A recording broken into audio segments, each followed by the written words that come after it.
Excuse me. I just coughed and the mic was on. Hello, everybody. Excuse me. Sorry for coughing in your ears. That was my clear my throat cough before I went live, and I hit the button at the inopportune time. Always mute your mic. Oh, I see my voice bouncing around. You didn't hear the cough? Well, hopefully it didn't pick up.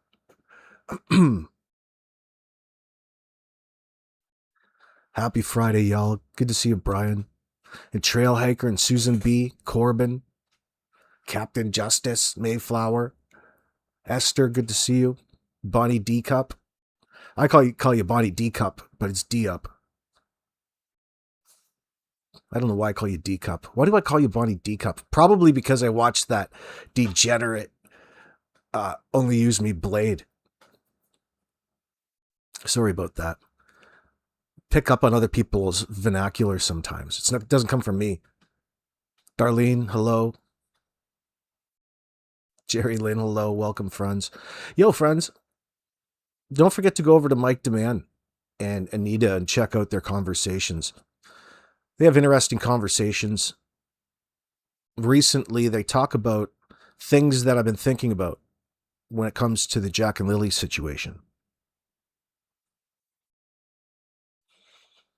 You know, it seems that the group of them have a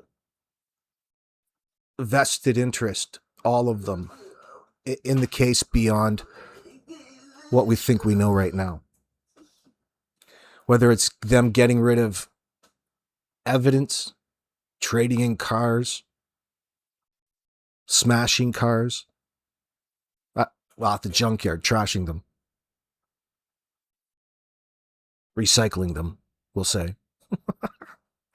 But getting rid of evidence, and everybody seems to be in on it.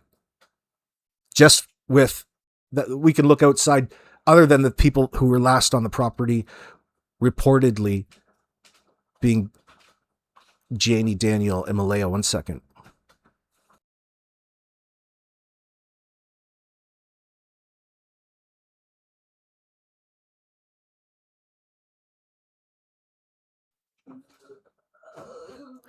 The more that we get to learn the situation and the possibilities, the reason for that, in my opinion, would be to get rid of any sort of DNA evidence that they can cross-reference when they eventually get to the point where they're in a place to recognize, meaning investigators.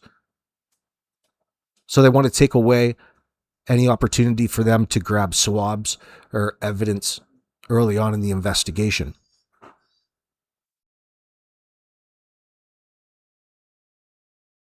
So that comes back to really starting to believe that Malaya and Daniel were sending them out on excursions, potentially exploiting them, sharing them amongst a group of individuals, dangerous individuals. Not that that's, but the possibilities open up. Not that that's my theory in that sense about what happened to Jack and Lilly. We'll have them tell us. But again, it's just trying to sort through all of this information.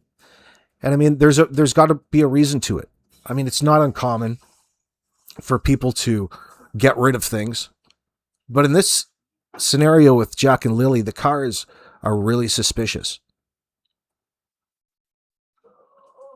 Would the cars hold DNA or trace evidence, scene evidence like carpet fibers that they could match up later in the vehicle with any number of homes of one of the individuals involved being in this inner circle?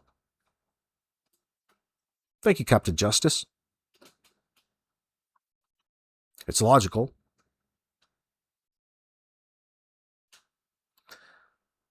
And Anita talks all about Cindy, of course, going in and trading in this car, this vehicle, the one that had a smell in it. I'm interested to learn more about the coat in the laundry room and what the items were in the pocket.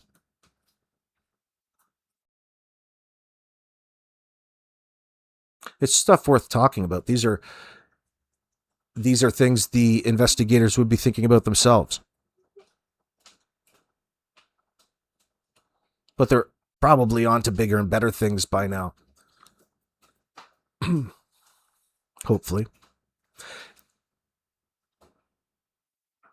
I'll give them about, well, they have over a year, but we'll say a dead year to make it easy on them of gathering evidence and allowing the evidence to take the direction of the investigation. We're not too far behind. We can see the same things that the RCMP can see. And it starts on the immediate with the obvious neglect and abuse that was happening in that house. Now, what were they getting up to in their personal lives? For a year, often on other channels, not every other channel, but many channels turn back to the suspects, turn back to the inner circle, the same people who are covering the answers up even to this very day. For more lies, more answers. And some would take at least a little bit of value in that because people love to hear fresh new information no matter if it's true or not. And you can pretty much take... We shouldn't even be looking at whether it's true or not. Captain Justice, thank you again, darling. Praying for justice for Jack and Lilly. Yeah, that's a good term, I guess. We'll let that go, baby. Thank you very much. 1 second, y'all. I'm getting called over. Hold on.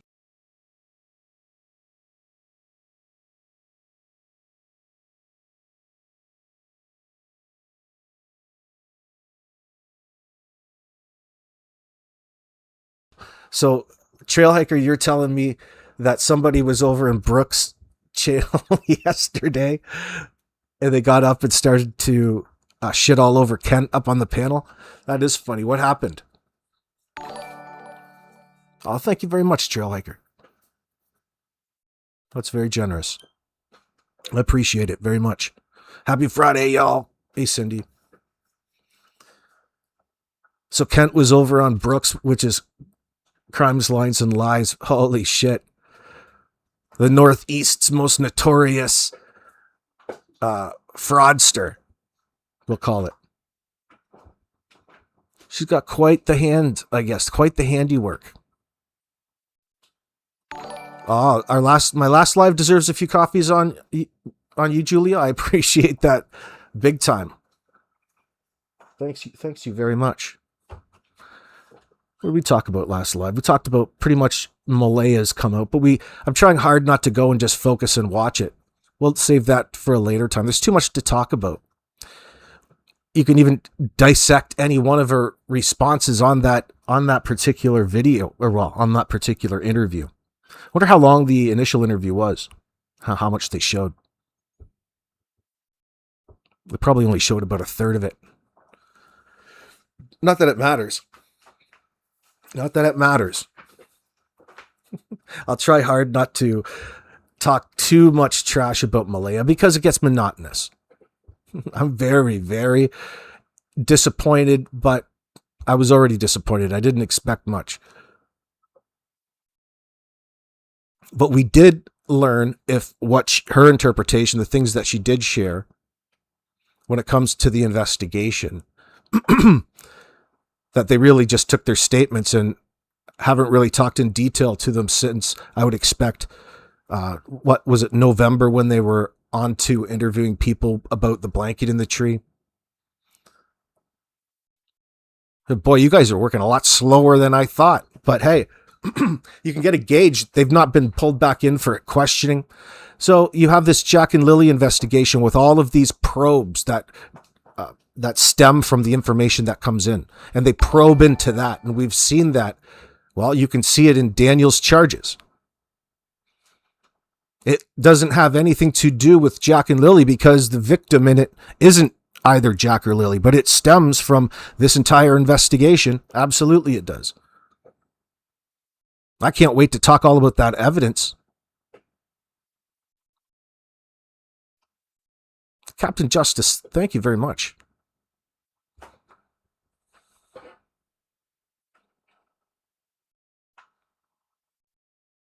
Malaya, why do you dress like a tramp? Why do you dress like a lady of the night? Why do you dress like a prostitute? You've fallen in love with a few Instagrams? Girl, you've got to find yourself. She's talking about taking a course to be a drug counselor. There's a bit more to it than that. It's okay, everybody. I've just taken the course. But everybody has to start somewhere. So she's showing aspirations. So really what she's done is admit to everybody she has a drug problem. You're in a position right now, honey, to think that the fact that you're off, 6 weeks from getting so fucked up beyond all recognition that you're now in a position that you've gotten over anything. I got a hard answer for you, girl. You've still got to go back and fix all of the fuck ups in your life. Oh, I don't believe in the 12-step process. It doesn't matter. You still have to do it. Oh, I don't know. Girl, you're going to be a drug counselor. Talk about giving away your issues. Oh, it's funny that you just become interested in counseling addicts. What are you going to tell them? You're probably just putting yourself in a position to be able to sell them a little bit more. Oh, did I say drug counselor? I meant drug dealer. I meant a dealer. The best in Nova Scotia. Get real, man. Don't even put yourself in that position. But it's too late. You did. Why would you ever do that? Talk about the need to finalize a situation that you don't know anything about, you pretend not to know anything about, but you're really moving on and you can focus on your particular trauma without actually naming it. Nobody in the room can identify what this trauma you're alluding to is stemming from exactly. The things that you guys avoid. You loosely refer to it. You never linguistically commit to any of it. That tells people everything they need to know about your level of culpability in this. Especially at this point in time, guys. You know, I'm not here to preach to you a little in that way. You guys already know that. That's the funny part about all of this. Knowing that they know, people out there recognize and see right through them, but they still have to go through the motions because, well, they're trying to get away with whatever that they did, what they're responsible for, that ended Jack and Lily's lives. You can't just point fingers at people, she says. You know, it's interesting to look back. It's handy for them talking in front of the public, having that idiot. Thank you very much, Michelle, by the way. That's very generous of you. I appreciate that, guys. You guys, thank you very much for the super chats, all of you. But in that sense, when you're standing in front of a camera mentally, you can refer back to all of these made up stories. She's just as responsible for Daniel as all of these made up stories. It's not all him. You know, maybe you could take it, people on the surface, you'd think that it's coming from social media because she refers to it as clicks and views. That tells you that she's watching a lot of social media.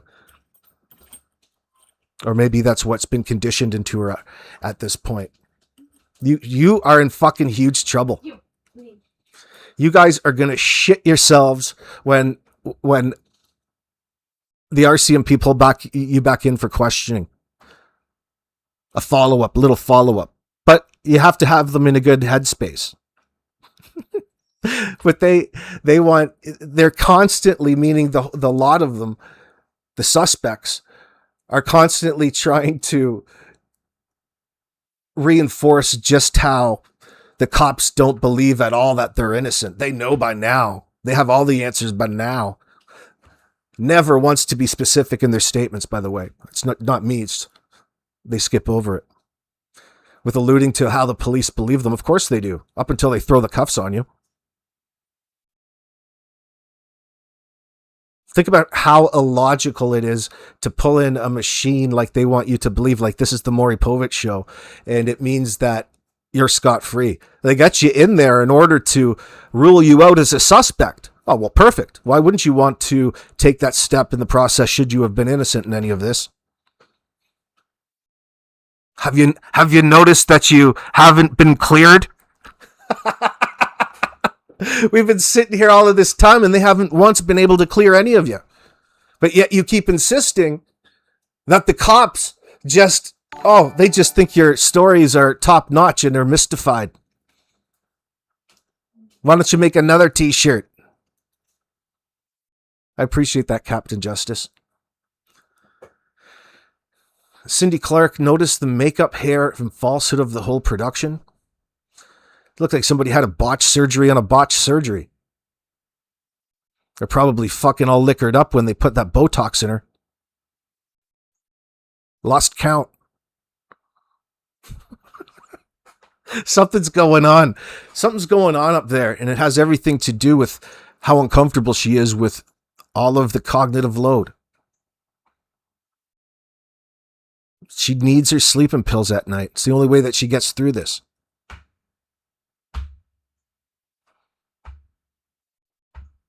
I have to let the SWAT team know that before they slap the cuffs on her. That way she doesn't try to go out like Herman Goering.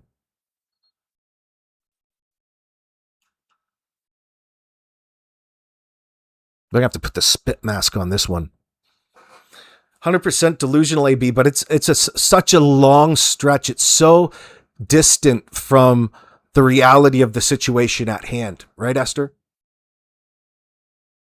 That's purposeful. I believe it is at this point in time, but it dips in and out, no doubt. Yeah, you can interpret it as delusional, but it's intended to be that way. Because you have to make it make sense as to why you believe that they're going to come home one day in that sense. Imagine your kids are missing and you're just sitting there half baked off a sleeping pill and telling everybody that you can only assume they're being looked after.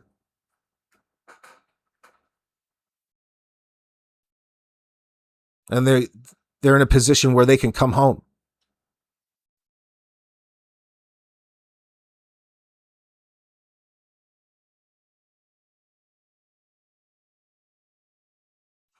What did she say?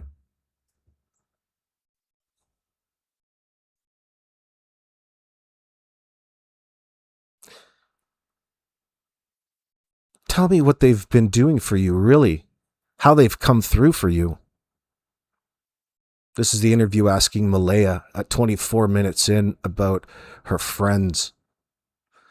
We help each other, and we always stand by each other no matter what, and keep each other busy. That's for sure.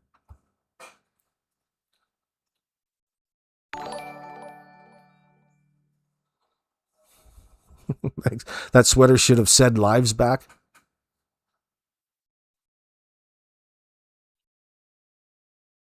The real Norbeaster sleeping pills are no joke. I take prescription sleep medication and they knock you out. But of course, her sleep and arts and crafts supersede her kids, it seems. I wonder if she snorts those pills. On the table at the club. Bow, bow. Oh yeah, girl. We're keeping ourselves busy. Oh, they're just so strong. She's so codependent. Oh, I need someone else in my life to make my decisions for me. Please. I need a man. I need a man. That's some scary. Oh my God. Kiki, she's got more to say about her friends and self than her kids. True. Even in that little interview. Prioritizes her victimology, but she tries so hard to look like a victim in all this. you almost have to remind yourself why you're even watching in the first place. Oh yeah, that Jack and Lilly Sullivan. I got distracted there.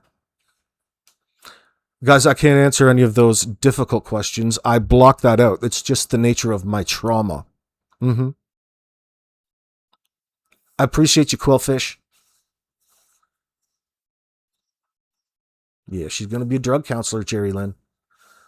Well, she's going to take a course on it anyway, if she doesn't relapse. Fucking DEI hire right there. Opiates will knock you out cold if you take more than prescribed. Well, if she had opiates, she'd be probably slamming them.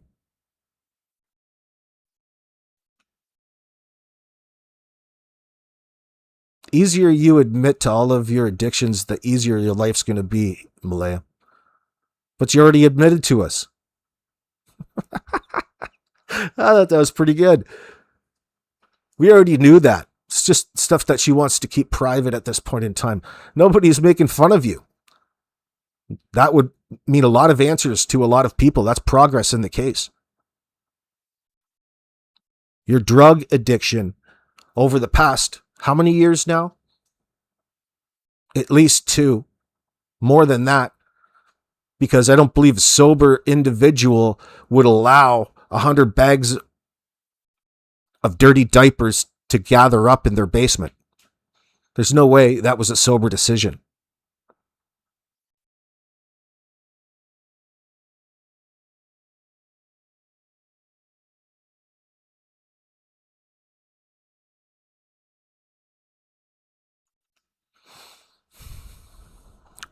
Mayflower, where did you say that?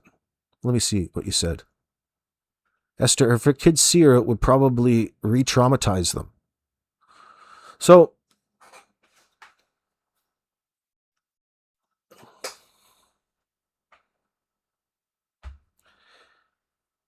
go back.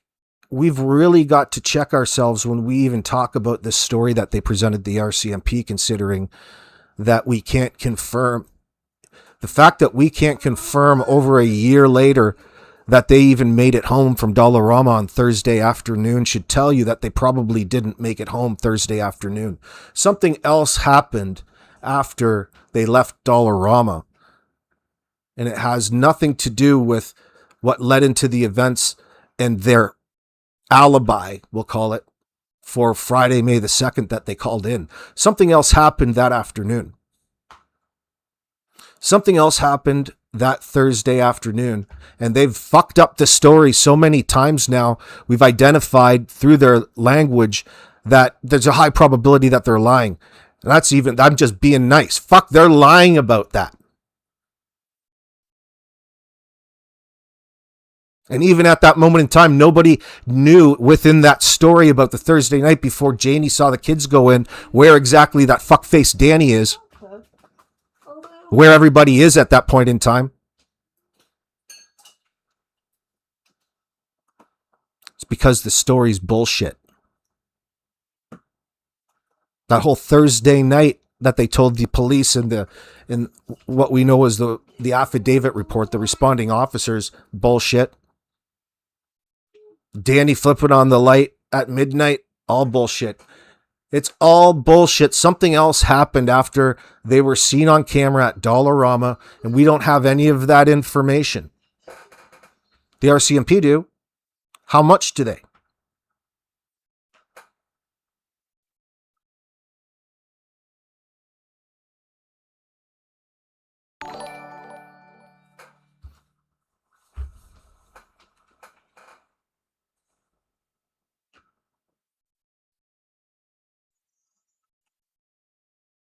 Bodna, did I also receive a fake cease and desist? Yeah. Yeah. Yep. Of course I did. It was in my junk folder. All the good stuff comes there. She doesn't deserve to get baby Meadow back. And I pray that baby goes to a loving home. She's an unfit mother. Absolutely, Corbin, sadly. Not only that, she's in staunch, what would appear to be denial, or she's a compulsive liar. She has to lie. She has to lie, it would seem, because she has everything to do with what happened to Jack and Lilly. What took Jack and Lily's lives?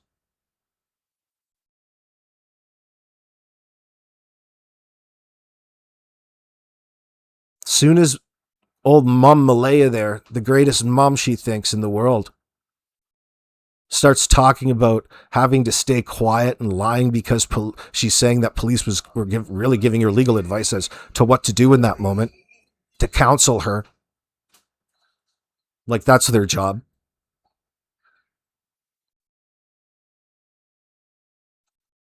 As soon as she starts talking about not being able to talk to protect the investigation, she's talking as a suspect right in front of your face.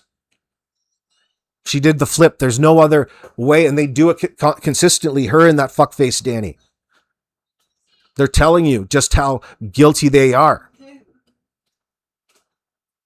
That's not even an acceptable thing for a person in their position. An innocent person wouldn't be doing that. That's so Abby Norm, they call it. Abby Norm. She has as much chance of becoming a drug counselor as a snowball's chance in hell. Prove me wrong, MBM. Well, it depends what you mean by counselor. She could be counseling. She could be doing a lot of counseling. There'll be probably plenty of room and time for you to think about that in or in isolation while you're under unaliving watch. The suicide. You feel like Malaya should have been way more confident in this recent interview. It reeked of insecurity, and I think it proves they probably told her she passed the Polly's only 4 questions anyway. Don't misinterpret what they're for. First of all, if you're an investigator in this situation, it's just something to get out of the way. It's part of the procedure. That way you have something for later on in the investigation. You could relate back to it. They're not in a position. It's like taking a test. Just because it's a test doesn't mean that you're gonna pass or fail.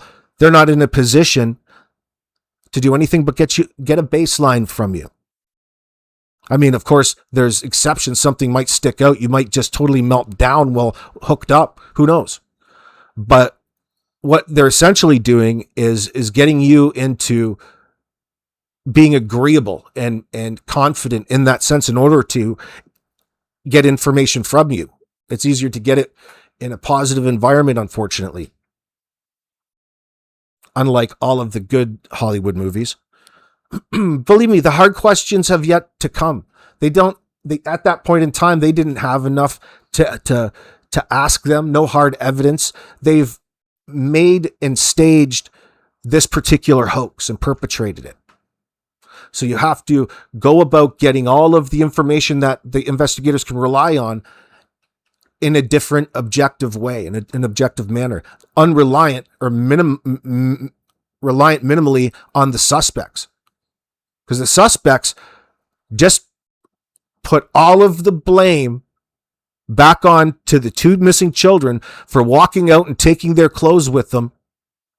The same clothes he's identified as being used in, meaning Daniel, being used in sleepovers and meetings, ones that Cindy Murray says that she doesn't recognize.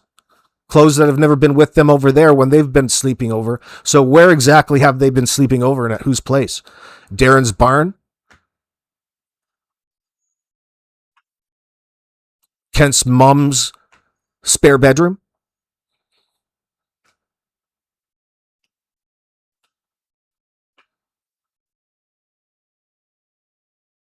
No, there's no way she's getting Meadow back at this point in time based off of her own mental health problems, we'll call them.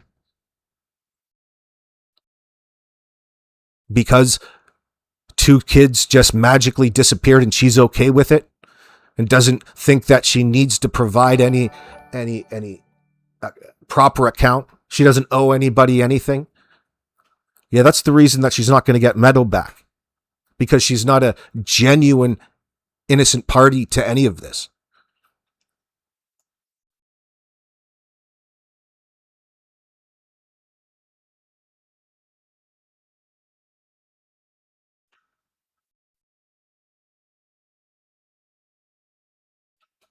Who's that, Bodna? She doesn't work. She takes care of adopted cats and her daughter. Lies. Captain Justice. Conspiracy, MBM. You were one of them. Well, there is a conspiracy at hand here. Absolutely.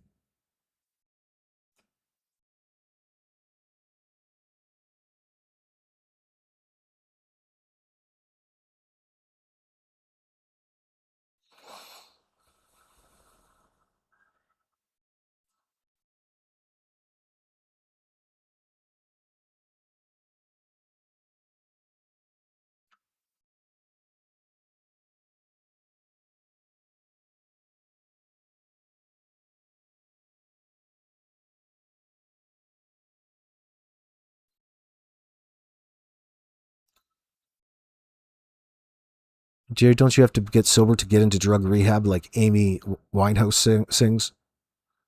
MBM new motto, I don't want to go to rehab.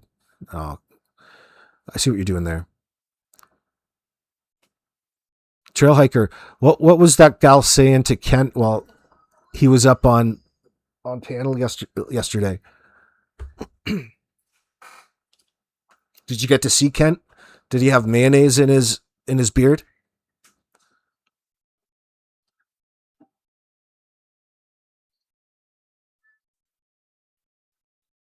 Kent probably sits around his mom's house in an adult diaper.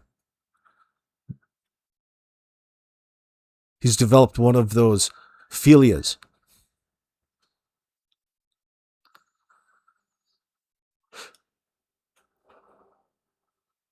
Cindy Clark, you want to go to pick two myself and shake some?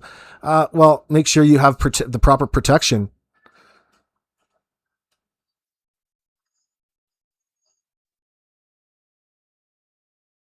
Take your grandma with you. We know DM and MBM were desperate for money. They had been cut off from child tax. Desperate people will do desperate things.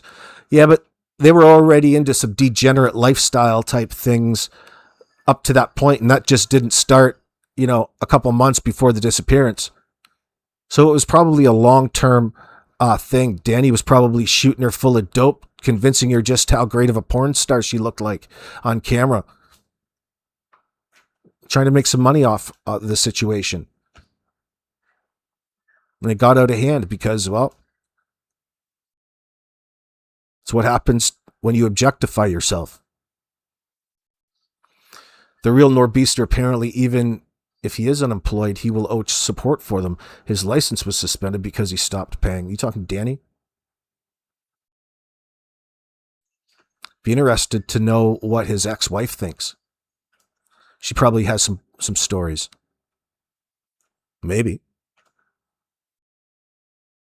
Oh, I just fell for this girl on Facebook dating.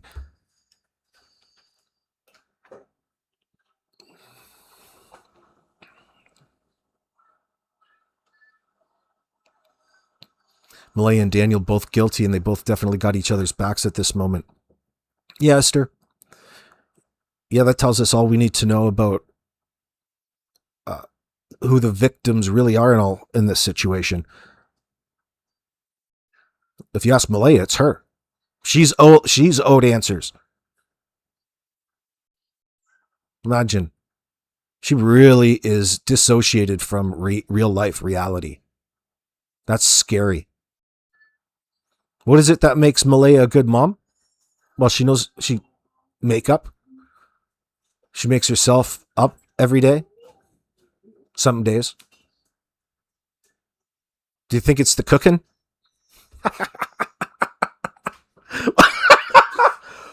What makes Malaya a good mom? We're going to be here a while, not because we can list all of these things, but we can't find one damn thing. What the hell makes you say that? Why would you even say that? She done fucked up there. You went way too far, girl. You went over the line. None of you really truly understand. You guys don't know the story in its entirety.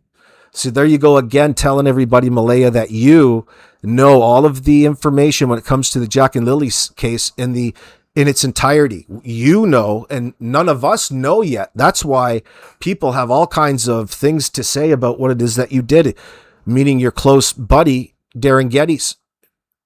It's you're putting out the disinformation that you're talking down.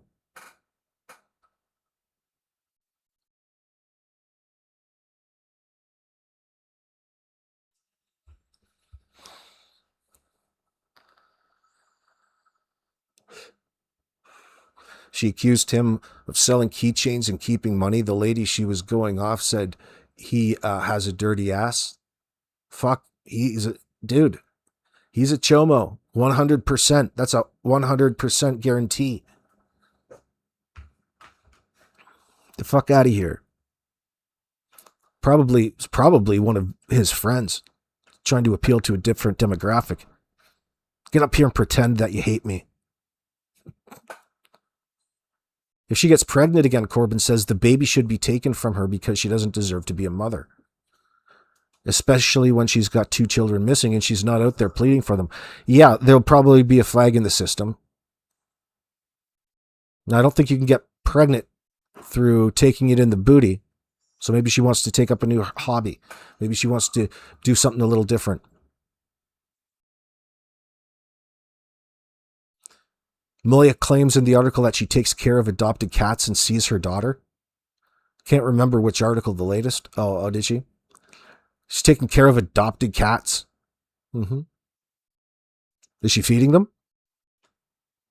Good. Now we have a reason to call to the Humane Society on her. Just how well are you feeding those cats, I wonder? You got to practice on the cats a little bit.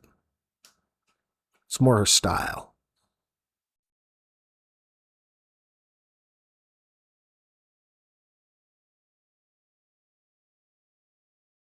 Cindy Clark, the whole town is effed. Not the whole town. There's good people around there. Brandon lives around there. A true hero. A true Canadian hero.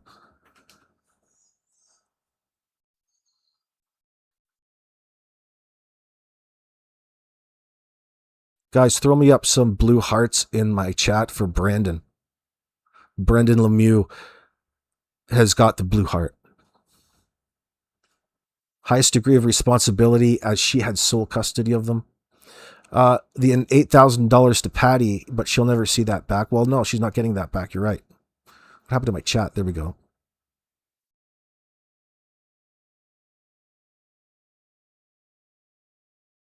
In your opinion, she blew it when she suddenly claims to have seen Lily poke her head in the door that morning.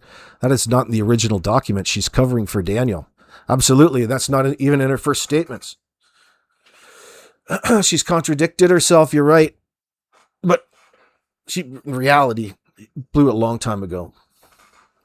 Blue hearts for Brandon Lemieux, yo. Durwood, get in my chat right now. Darren Gettys, throw up some blue hearts in my chat for Brandon Lemieux, yo.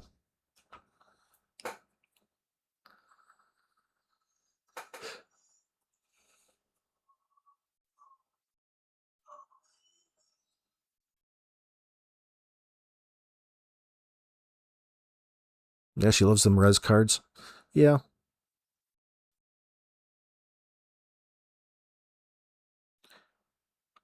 Well, she'll never get better if she doesn't take accountability.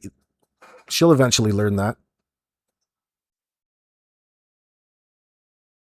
Those poor adopted cats, who do you think is cleaning the litter? Oh, they're probably outside cats. They're probably somebody else's cats.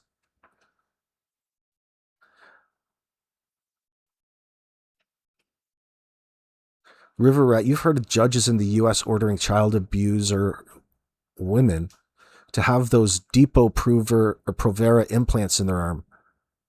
What is that? To keep track, like a tracking device? Or implants for what? That seems very invasive.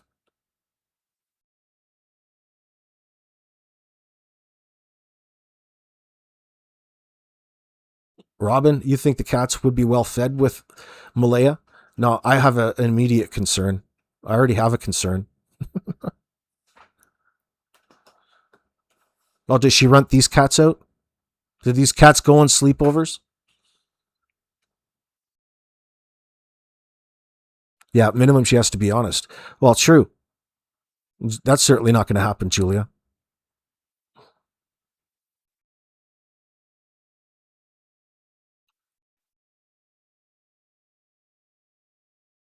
And same, Anita gets a different color of heart.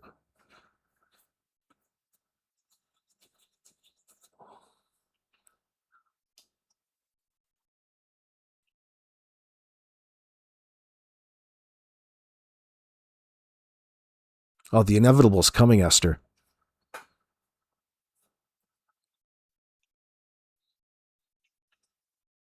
She can't even say Jack and Lily's name, for the love of God. Yes, she certainly didn't like to. She was working too hard to distance herself away from the topic, the subject matter, and what it should be. But the interviewer did a good job bringing her there anyway. I'm not too offended with the interviewer at this point, knowing really what to expect. A lot of it has to do with the situation.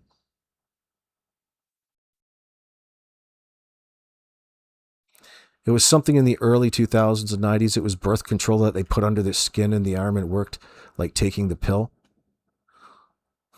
Oh, shit. Well, it's better than the old way.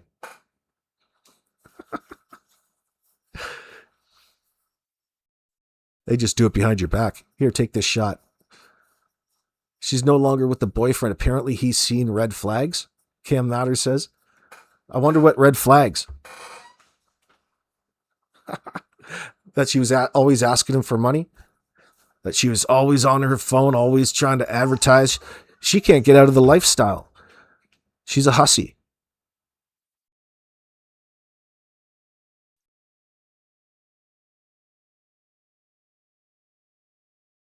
Why did DM say they went directly home after Walmart? What was the 20-minute stop on the way back to Patty's? Where did he get stuck, Seaweed? Who pulled him out? Which friend? Which day was it?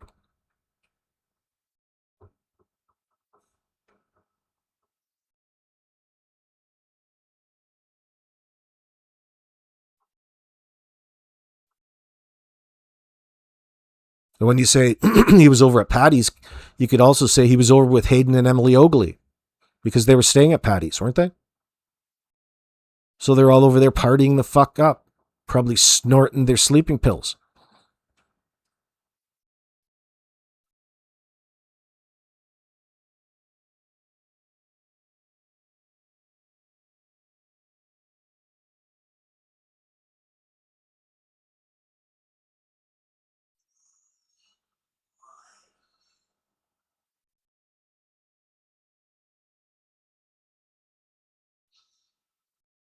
It's called Next Planning. It's pretty effective, more so than Marina. Oh, okay.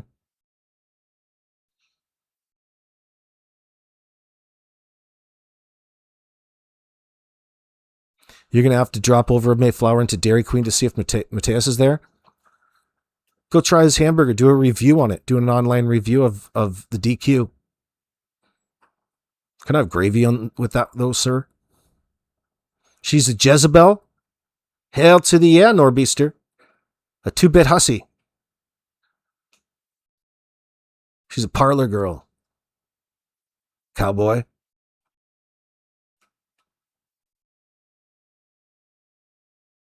All up there on the CBC with chapped lips like that. Fucking hell.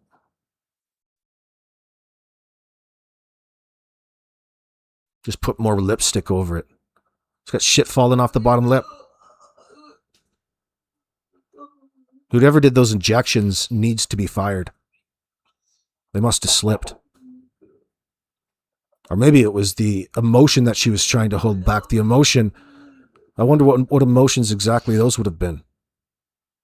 She works so hard to numb them and run away from her true feelings and emotions, reality.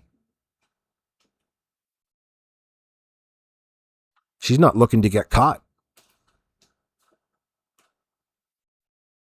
She looks like she's getting Durwood's booze nose. You think it's contagious, his booze nose? Probably is if you're hanging around in that circle. Durwood, Darren Gettys supplying the alcohol. He probably makes that shit in the barn. Probably uses dirty potatoes.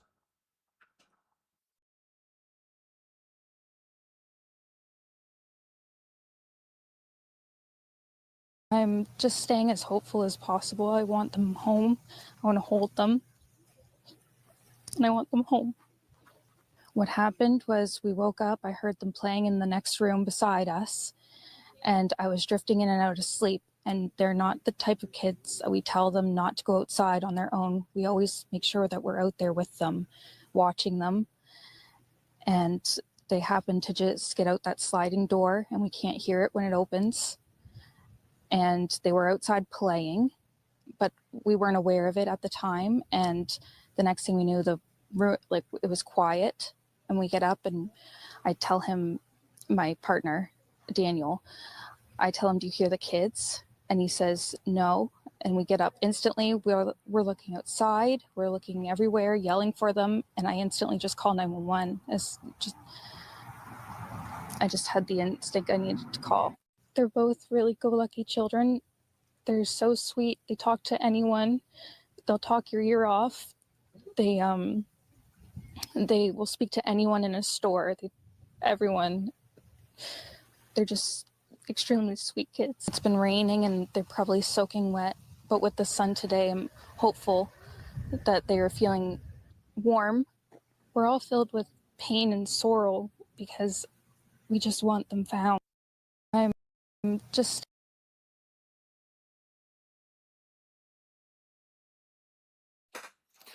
A whole lot of conviction. Of course, she's not really trying to be specific at any point in time. So many questions.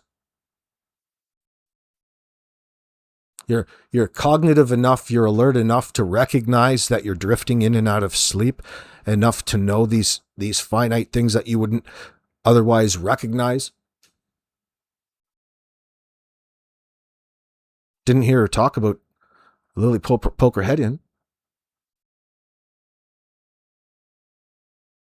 But she must have, because Daniel said she did. Oh, it's an adaptation.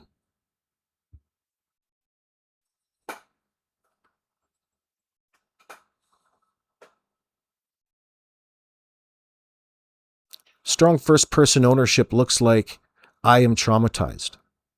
My trauma. I can't sleep because of what happened to me. I keep reliving the moment I realized they were gone. Loose, third-person, depersonalized language looks like the trauma is still the same. No parent should ever have to go through what I'm going through. The trauma of it. It is extremely hard. A mother in that situation. These are loose third-person, depersonalized language. Instances from the interview from CBC, the latest of Malaya Brooks Murray. When someone shifts into this looser, more generic or third-person framing about their own claimed trauma, analysts commonly interpret it as one or more of the following. Emotional distancing or disassociation. The speaker is psychologically separating themselves from the full weight of the experience. This can be a genuine coping mechanism in real trauma survivors, especially prolonged or complex trauma, but it is still noted because it reduces the sense of immediate personal connection to the event. Lack of full experiential ownership. The language does not fully claim the trauma as lived, sensory, and personal. In statement analysis, the expectation is that genuine, high-stakes personal suffering tends to produce more I-centered, specific, and emotionally immediate language. Detached phrasing can suggest the speaker is describing something they are managing or performing rather than fully inhabiting. The third is scripted or protective narrative. In contexts involving possible deception or withheld information, missing children cases, etc., this pattern is often flagged as the speaker staying inside a safer, more generic script. Saying the trauma or what a parent goes through keeps the focus on a category rather than forcing the speaker to confront or reveal specific personal details, feelings, or knowledge. The next is reduced commitment to the public story. Strong first-person language increases linguistic commitment. Shifting away from it lowers that commitment. Analysts view this as potentially inconsistent with someone who is actively searching, desperate, or fully aligned with the narrative that they're presenting.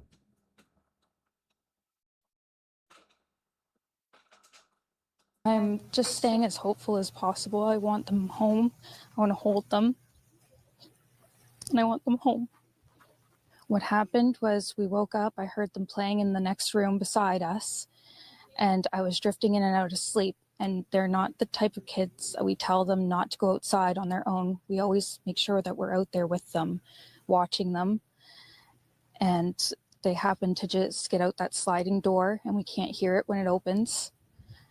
And they were outside playing, but we weren't aware of it at the time. And the next thing we knew, it was quiet.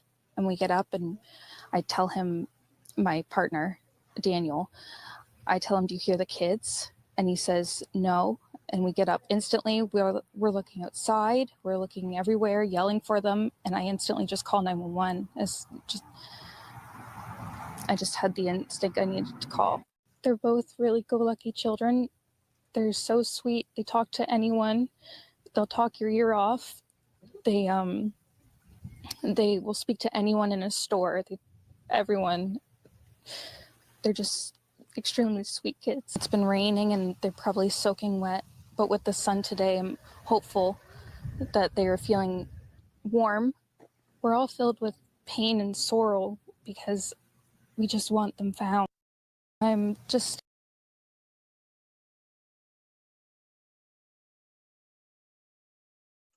You know, we talk often too about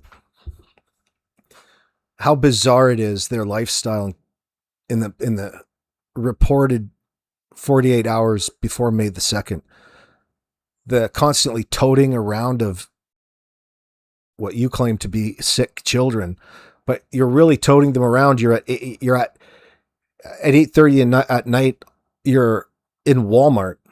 For what reason? Like, you've got a 4 and a 6-year-old.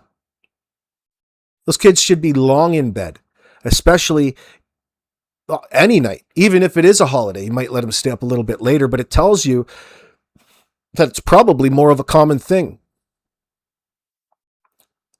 More evidence that they have a reason to be out there with the kids, like to meet people for drop-offs, to organize a sleepover, a meeting.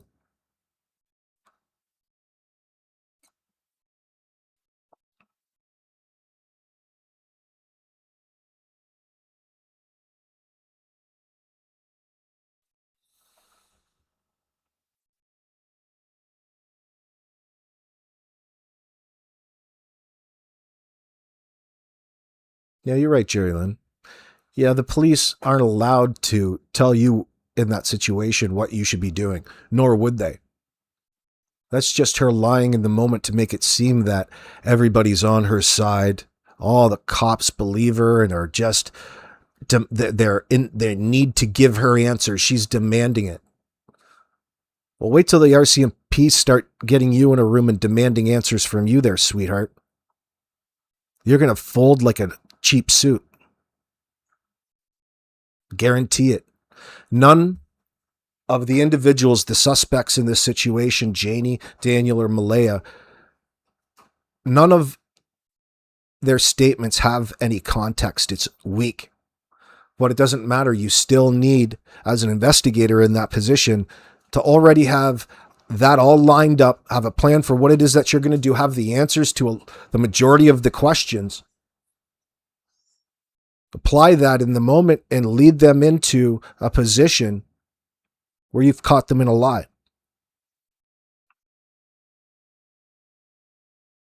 That time is going to come.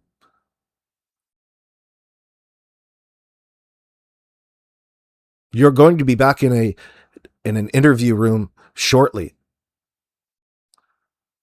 And the record is going to show, it's going to show your behavior up to that point. There's a reason that you want to play stupid in all of this. There's a reason why you need to focus on your trauma and your victimhood, the things that you've blocked all out. And there's a reason why you're desperately sticking to this nonsensical script.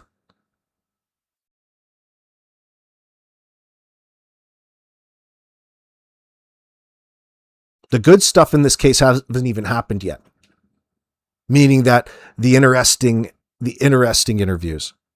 Of course, they're all going to be interesting, but the real money shots haven't come yet.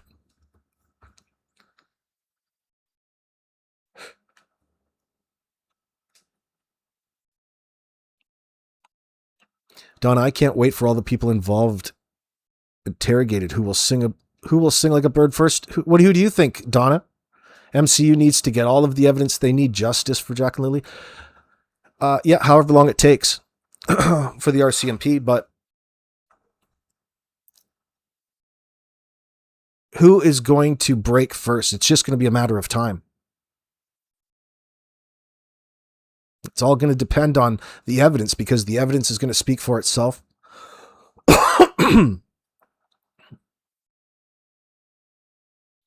You think that she plays this I don't know card? She certainly played the I don't know card way too many times that it stood out in the affidavits to the responding officers.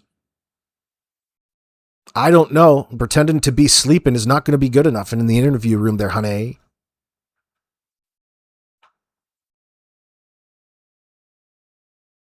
Our safety girl. No.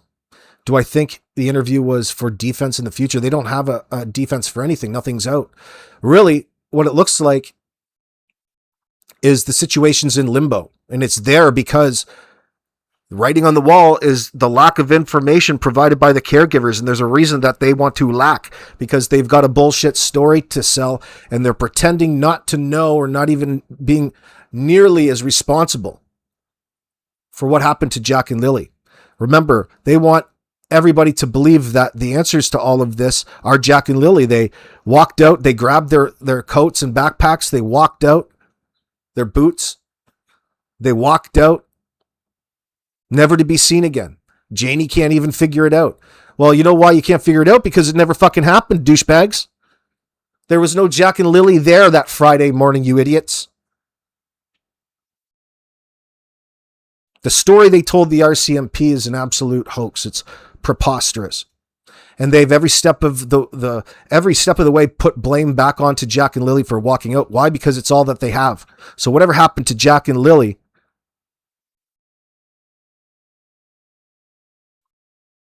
in my mind, the culpability factor is 50-50 here. 33.333 repeating with the last three people. That's based off what we know. That's not changed. They can tell us if there's anybody else involved. Us, meaning investigators. They can tell the good guys. They can tell the cops what happened. There's a reason why that stupid pedo chomo looking fool Kent Corbett and his family relation, good to see a soldier girl, Darren Gettys, and his son Jordan are involved. There's also an underlying code of silence among the family where they don't seem to be very motivated to come out and talk, but yet they have all kinds of things to say if you speak to them in person. And it's on top of that damning for the situation by way of Daniel and Malaya and Janie. Why? Because Jack and Lilly were living there. How many other times has Danny crossed the threshold into sexual deviant behavior out there in Garlock Road that isn't being reported, that they don't know, it isn't going mentioned, that isn't part of the charges? It's his way of life.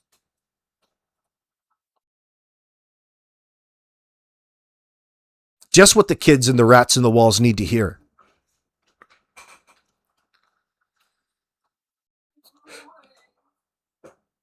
Oh, they're absolutely both involved.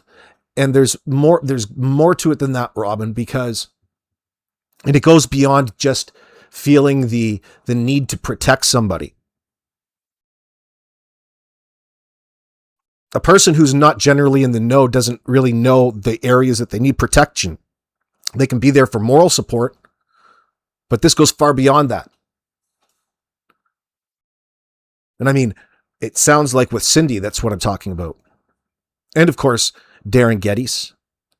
And let's not forget Daniel's brother, Justin. Bodna, do I agree with Mike that she'll avoid any punishment? No, I don't agree at all. I think they'll throw the book at DM. They'll be throwing the book at a whole lot of people for a whole lot of different things.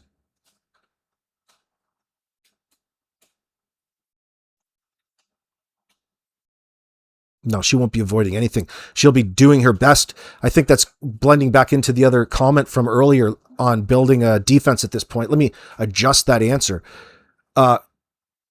Yeah. Her practicing her defense in the sense where she's using foresight and what's coming down the road and positioning herself to not being in the know about anything. Yeah, I can agree with you. It's just, yeah, so I guess we're in agreement.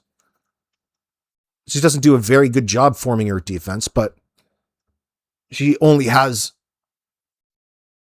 a little bit in this. But she's absolutely, at this point in time, criminally responsible.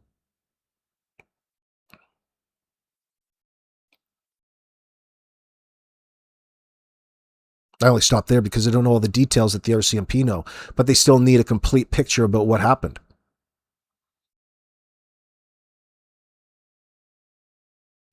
Where were Malaya and Daniel taking the kids? Why were you trucking them all over the place? Why were you setting up meetings and sleepovers? We've seen the types of individuals that you hang around, Daniel, and they all have something to do with mathematics and some sort of asexual deviant behavior.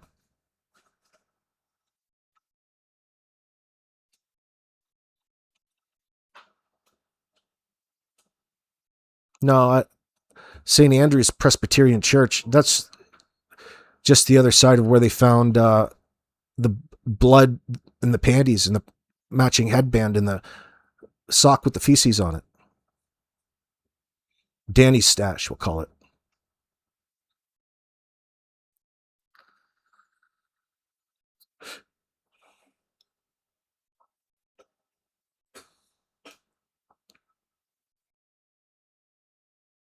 When you say that you wouldn't wish this upon anyone, and we know that, I've read the comments myself online, mothers who are judging you as a mother, what would you say to those people?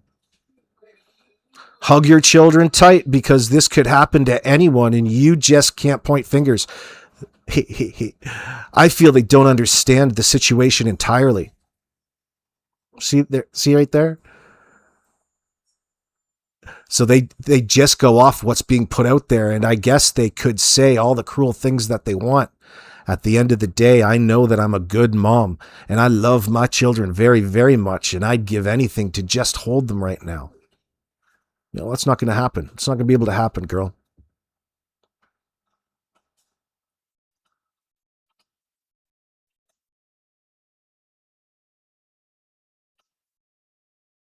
I feel they. So you are swinging in and out of tenses again. The first person and the third person. First into second into third. Like a triple. I feel they don't understand who's they.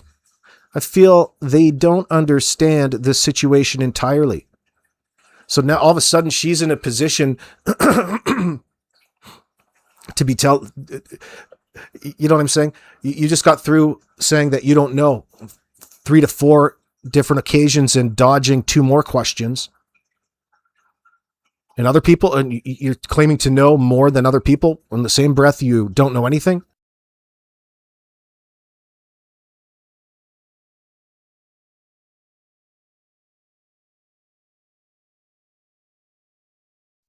Kiki says, the fuck it could.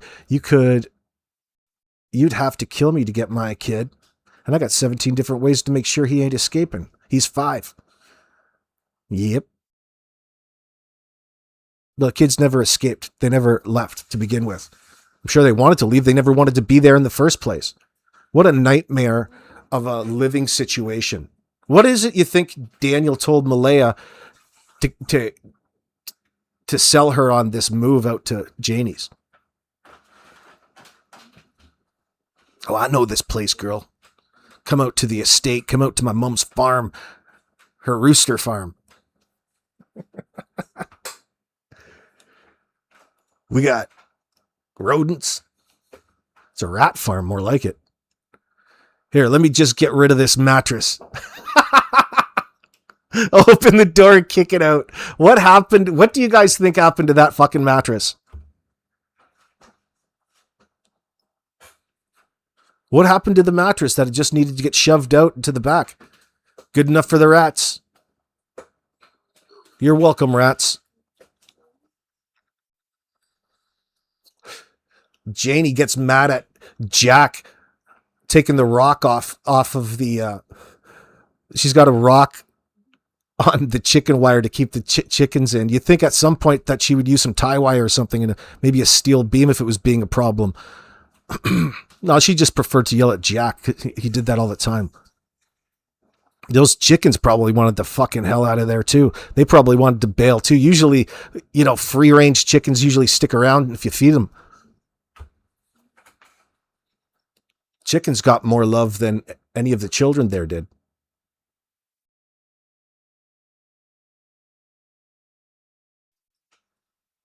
What the hell was going on with Malaya and Meadow? Like, has she just got her taped to her side and she's just stoned all day? She's just high on those prescriptions. She's got snorting her scripts again.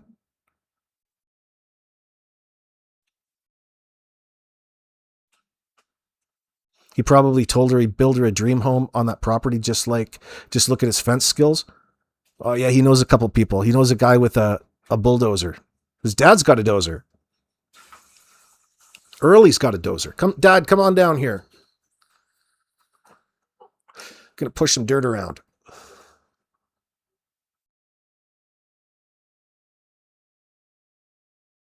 He's gonna build her a dream home. Should have brought in like 7 or 8 sea cans and just piled them right up on top of one another. Get old Jordan over with his cutting torches. Mattress and Janie both kicked out into the yard. Just a clapping seal. Probably Janie threw that thing out there. Get that gross fucking thing. Whatever happened in here last night, get it off my bed. Smelling like all kinds of foul odors. I guess the same thing happened to the mattress at the wells.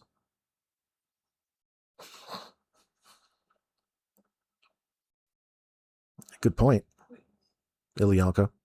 Someone is trying to spin it to make it sound like Malaya was drugged in the morning, but Malaya herself came out. And said that she heard the kids playing and saw Lily poke her head in the bedroom. That too. So when you start to wake up off that sleeping pill, you're still probably going to feel the effects of it, meaning that you're not going to be the smartest person. You're not going to have all of your faculties quite yet. Needs a little bit of time, maybe a coffee, clear your mind. Feel like a sticky hangover. I don't miss those. Someone's trying to spin it. Yeah, well, Malaya was always drugged out there. It's always in their systems. Voluntarily.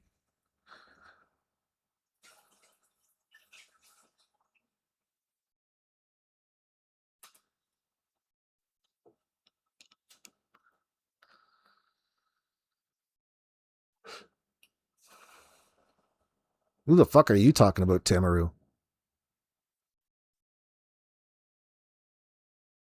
Darlene, you think little Jack peed the bed and Daniel freaked out and threw it outside?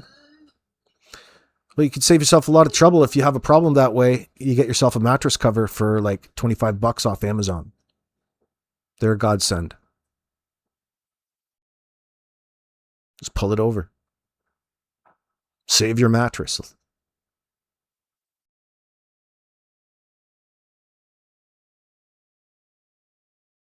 Brian, when Daniel's lying, his voice changes? In what sense? Give me an instance. I feel she only really cared for Meadow. Well, Kiki, Maybe because she was made, maybe she was going through some things. But what it says is that something was happening to Jack and Lily that she wasn't wanting to attend to.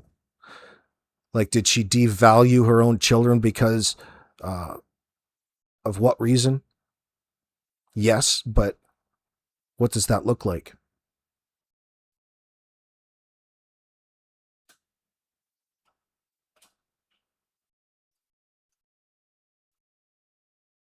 She was probably not liking the way that she was being treated out there and projected onto her kids. If it wasn't for you guys, my life would be so much better. Her priorities were the baby. They needed to not do things to inconvenience her. Even that much more. Kiki possibly, but why did she have rickets then? Maybe she never took her outside in the sun. I don't know if that's an actual diagnosis of rickets, something that you really don't hear about much anymore, considering I'm not saying didn't happen or it's not possible. But people are saying that she was malnourished, no doubt. We'll never get to know that information, truly. But as long as the accusation is out there, you've got to take it into consideration. It's an early observation.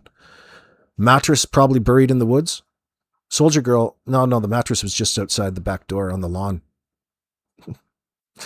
Not that it's significant. It's just so fucking nasty to be sitting out there amongst all the rest of the trash and junk.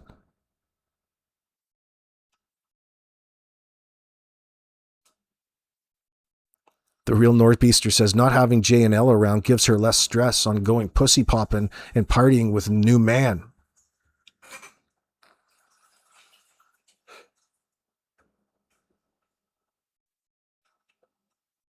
Well, she needs to keep her head busy. She needs to keep buying things from Temu. She needs to keep feeding her addiction for spending money that she can't afford to spend on nothing but junk in order to make it look a certain way in front of a camera. You're disgusting. Anything not to acknowledge the problems at hand. It's amazing that your kids just disappeared. Boy, talk about the mom of the year being on top of things around there. The reality is, never got home from Dollarama on Thursday. Where did they go? What happened?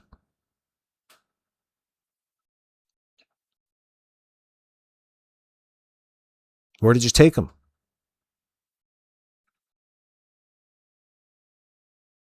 Hey, April. She's all about the appearance, that everything is good. It's all for show. Yeah, imagine trying to make out that everything's good, seaweed. Oh, everything's good, progressing. We've been traumatized. Now we're getting over it. I'm managing. I'm doing well. Oh, no parent should ever have to go through what I'm going through. Most don't. Like the world has fed you something. Oh, it's so far outside my control. Oh my God. All I can say is Daniel and I were both in that bed that morning. All that is a signal. What is that really saying? More coded language.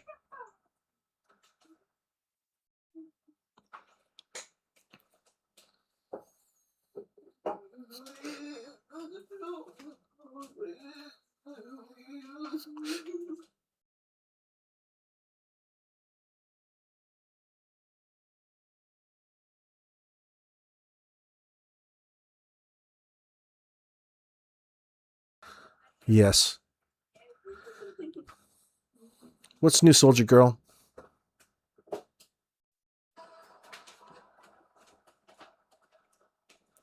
The Norbeaster says, oh, she's keeping her head busy all right. The other heads, if you catch my drift. Yeah, you think she's addicted to dick?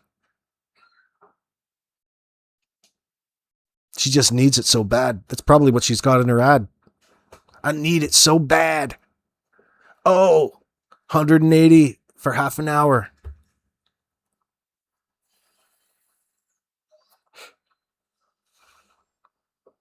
Yeah, Michelle says seaweed. She likes to appear all put together while really crumbling from never-ending anxiety on the inside. And whatever untreated trauma she has is weird. We heard Danny tell us this about the trauma. Yeah, early on in his statements.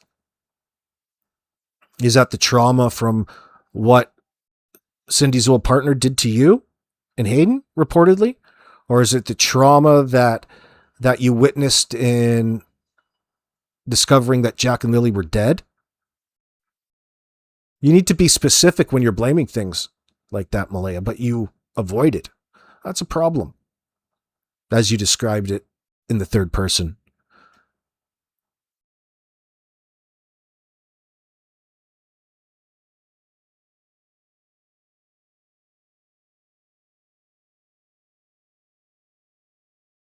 Oh, you know it, Jerry Lynn. She's playing off the sympathy grift.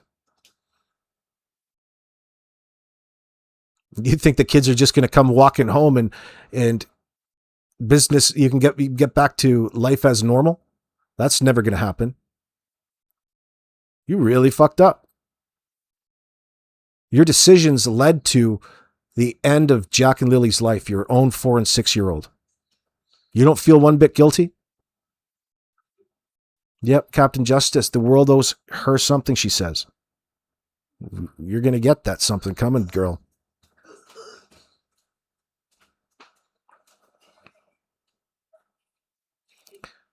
Where's Anita Maxwell?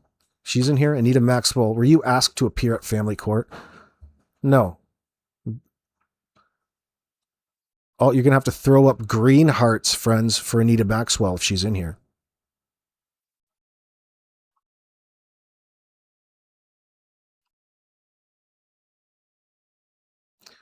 Meadow was 18 months at the time.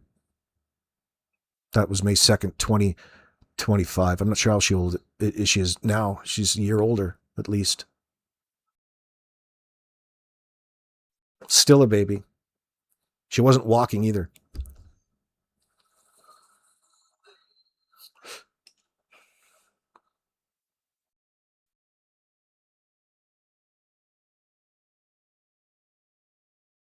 She reminds you, Darlene, of more of a $20 and a pop kind of girl.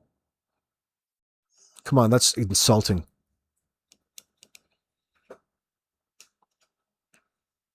She's high class. Don't you see all the injection fillers? That's classy.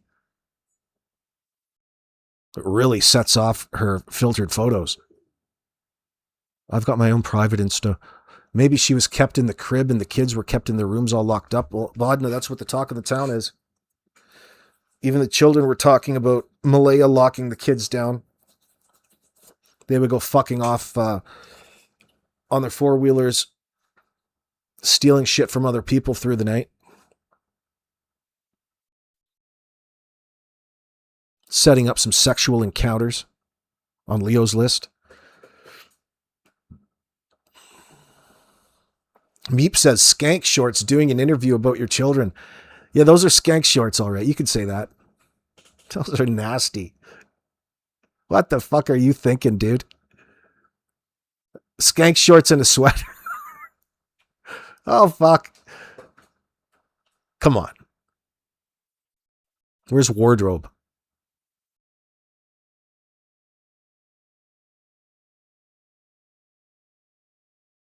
Think about who's telling her that's a good idea, too.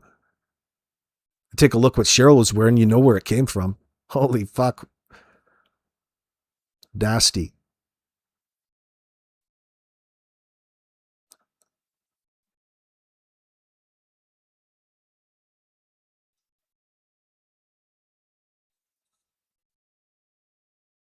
Trail Hiker says, Meep, she struck me as a rug user and prostitute when I saw her last interview. Don't you remember early on in the case where they started claiming that one of their sisters was a murdered prostitute in Halifax? And they were giving the impression that it was a normalized thing in their family. Now I can understand that. I can feel you. She's a hussy. She's chosen to appeal to a certain style of man.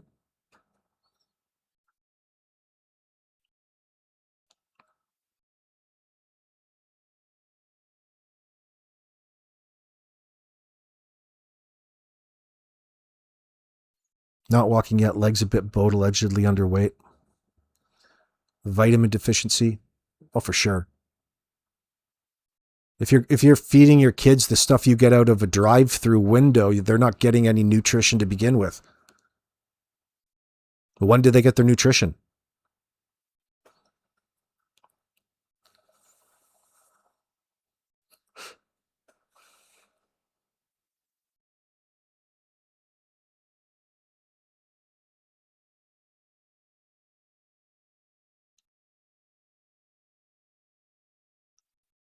I don't know why I don't see Anita's channel. There she is. I see it. I see it. I see it.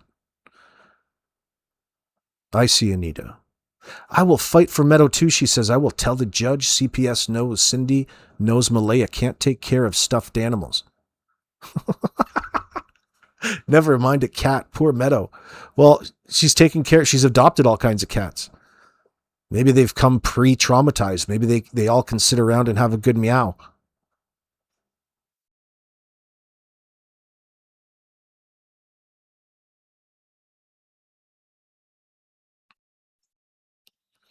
Couldn't Cheryl, Captain Justice says, couldn't Cheryl and Downsy giving her better dressing advice?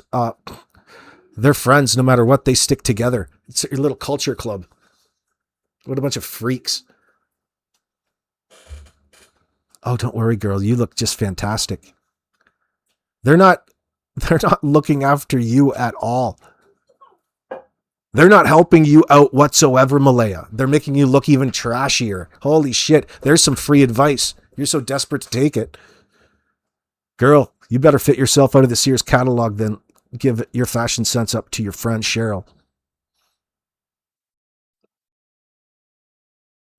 You're so angry at the people that knew that this was happening to the children. WTF, Cindy. Exactly. And you know eventually that's going to come back onto Cindy at some point with all of this.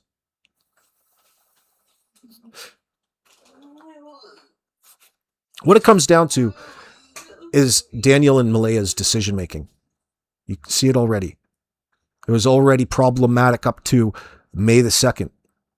They're all of a sudden now pretending that they were victimized by, they assume, or she assumes, a stranger, yet she doesn't never really wants to commit to it. And she can only assume that Jack and Lilly are being taken care of, well taken care of. That's almost word for word what that chomo pervert booze nose freak Darren Gettys said early on. And tell me that they're not all in cahoots in that sense when it comes to normalizing and getting their script together. It's not a very big one, but they're not, no context, no wavering. It doesn't even make sense when they retell it in a different way. Inconsistency.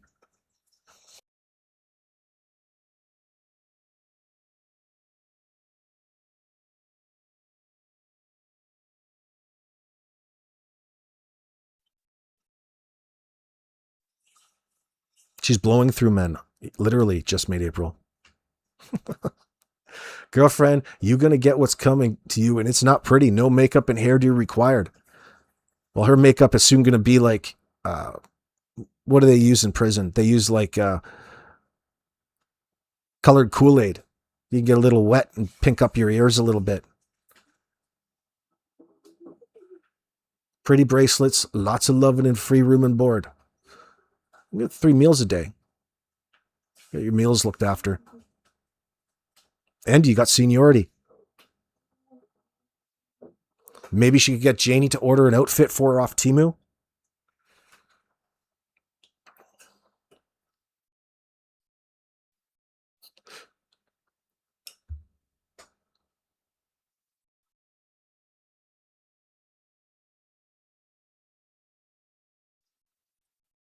To Cindy's, I was there.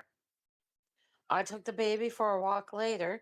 I came into the driveway. I even asked Jamie, did you remember there's a plate or the yellow sticker? He said, no, there was definitely a plate. I said, okay, I thought so. When the vehicle was at at Cindy's, Malaya had a plate on it. I remember hearing the vehicle back up, but I was on the other side. Maybe Malaya put the plate on. at Cindy's.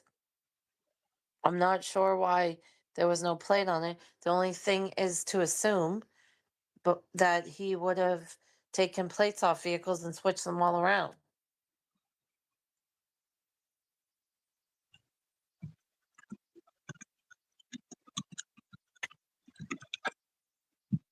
Trail hiker says, didn't Malaya have a temporary plate in the front window? Not that I saw. Not when the vehicle was towed to Cindy's. And it was brought out Sunday.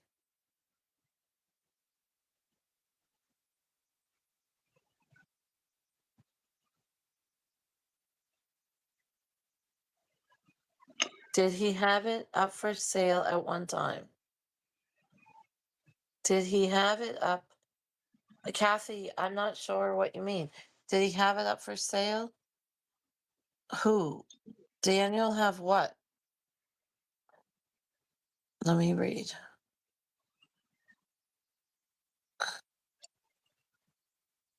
I find it weird that Janie redid the inside of the RV. Why would she do that?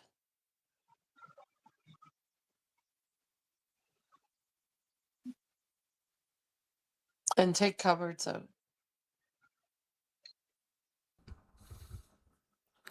That's an interesting question. Why would Janie at that point in time need to redo the interior of her RV? Well, there's all kinds of actual reasons for that, because take a look at the fucking thing. It hasn't been updated since 1981. Okay? The thing doesn't run. She had to clear out all the rot, all the mold and mildew and all this shit. But still, interesting question. Maybe she needed a reason to get in between the crevices of things because she didn't want any residue, because she knows what Daniel and Malaya may have used the RV for at some point in time. Maybe there's some some cross-scene evidence that she doesn't want. She wants to lower the probability of them finding. What else went on in that RV?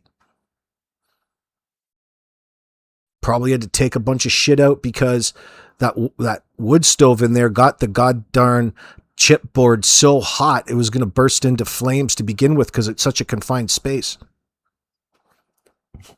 She had to create some space around that old incinerator. Yeah, junkie Janie watched the baby starve and sat in her funky fat ass ordering Tumu and smoking. Don't forget playing on her phone, playing Candy Crush.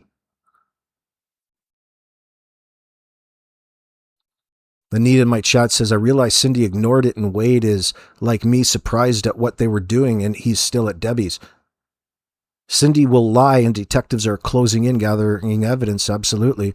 Building a case against you all. There's a real good chance that Cindy is involved in covering up. Considering the fact that old Hayden and his ex-girl Emily Ogley were seen, who were staying at Patty's. They were seen that morning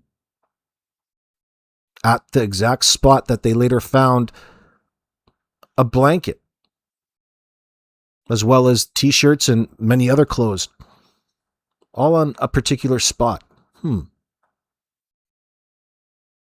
Hero Brandon was a witness to the planting, the manipulation, the crime scene manipulation. It's not too far of a stretch to think Cindy has something to do with it, considering that even she hasn't even volunteered information about what the call at 8:28 a.m. on May the 2nd was between Malaya and herself.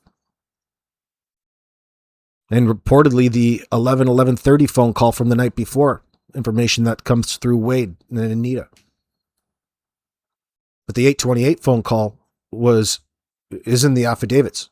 They've never once said anything about that. They want you to believe them that they were pretend sleeping.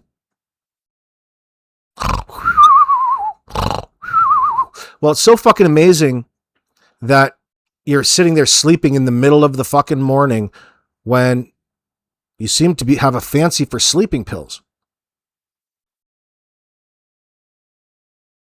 Were you abusing your sleeping pills? You didn't wake up at 4 a.m. and decide to take a sleeping pill. You already called the kids in absent from school. You're already well up that day for a person who needs a sleeping pill.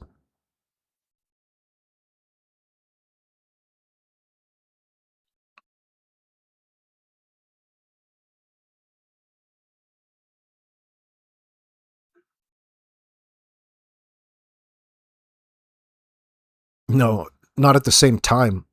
Diane, it doesn't usually work. Oh, here's my card. What are you going to be, a life coach now, Malaya? What the fuck? Talk about really desperate to push things.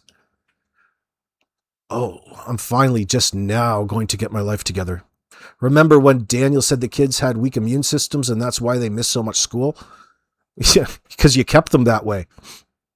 You kept them hungry. Yeah, they've got weak immune systems. They don't get all their nutrients. Disturbing.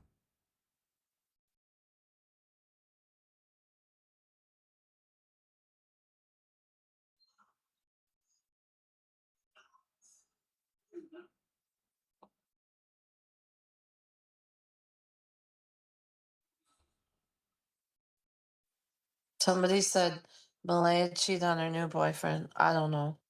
I don't care. Anybody who dates her gets what they deserve. I don't know what you're expecting.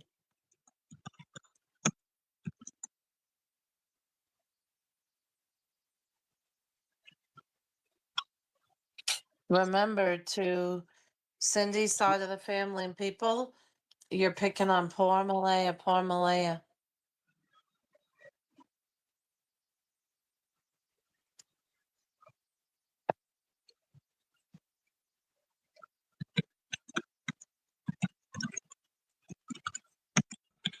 Oh, by the way, smart-ass comment from the other day.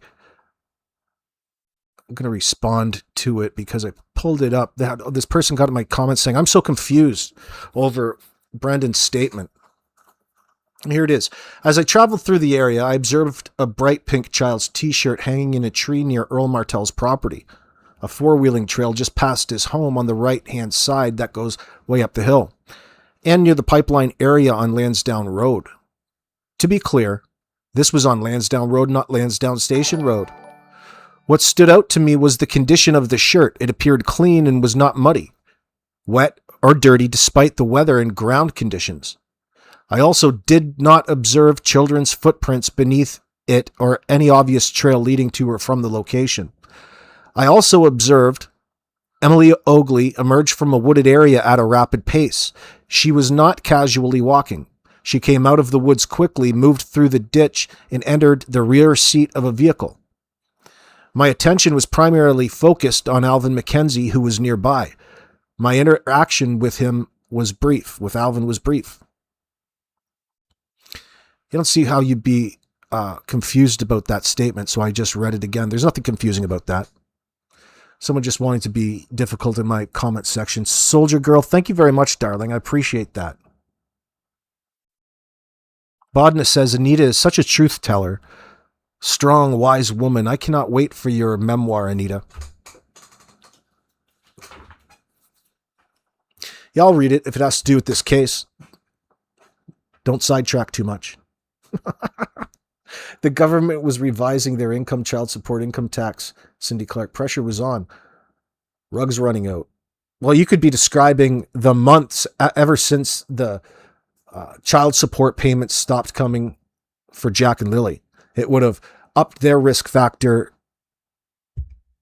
even more.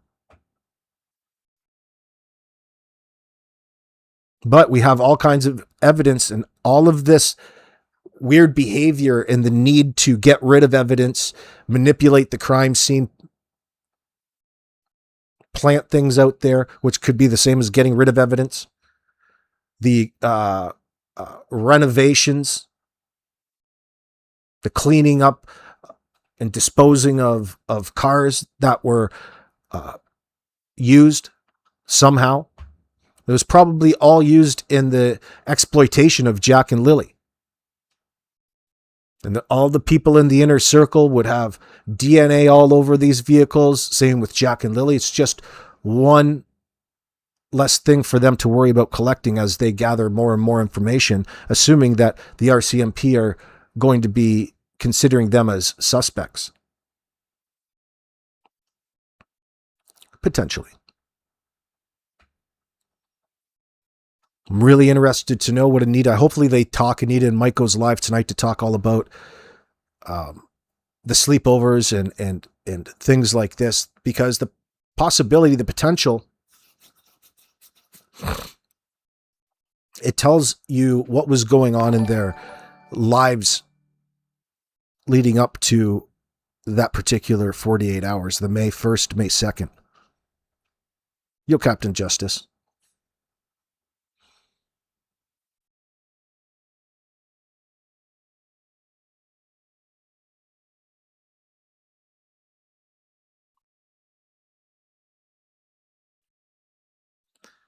Diane, good to see you. She did the news interview so her legs could be seen, and her OnlyFans or whatever app is going to get more hits.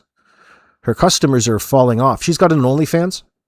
They like waste of time, not even worth the money for a job. Oh yeah, believe me, Malaya, not only that, you're the type of person that would need drugs in order to put yourself through that, because let's not forget, you're providing a service. And the people who are paying for that service are not going to want to come back for repeat business in that sense because of your attitude.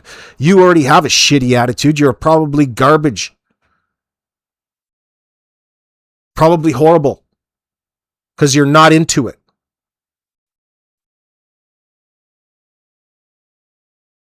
Looking to rip people off.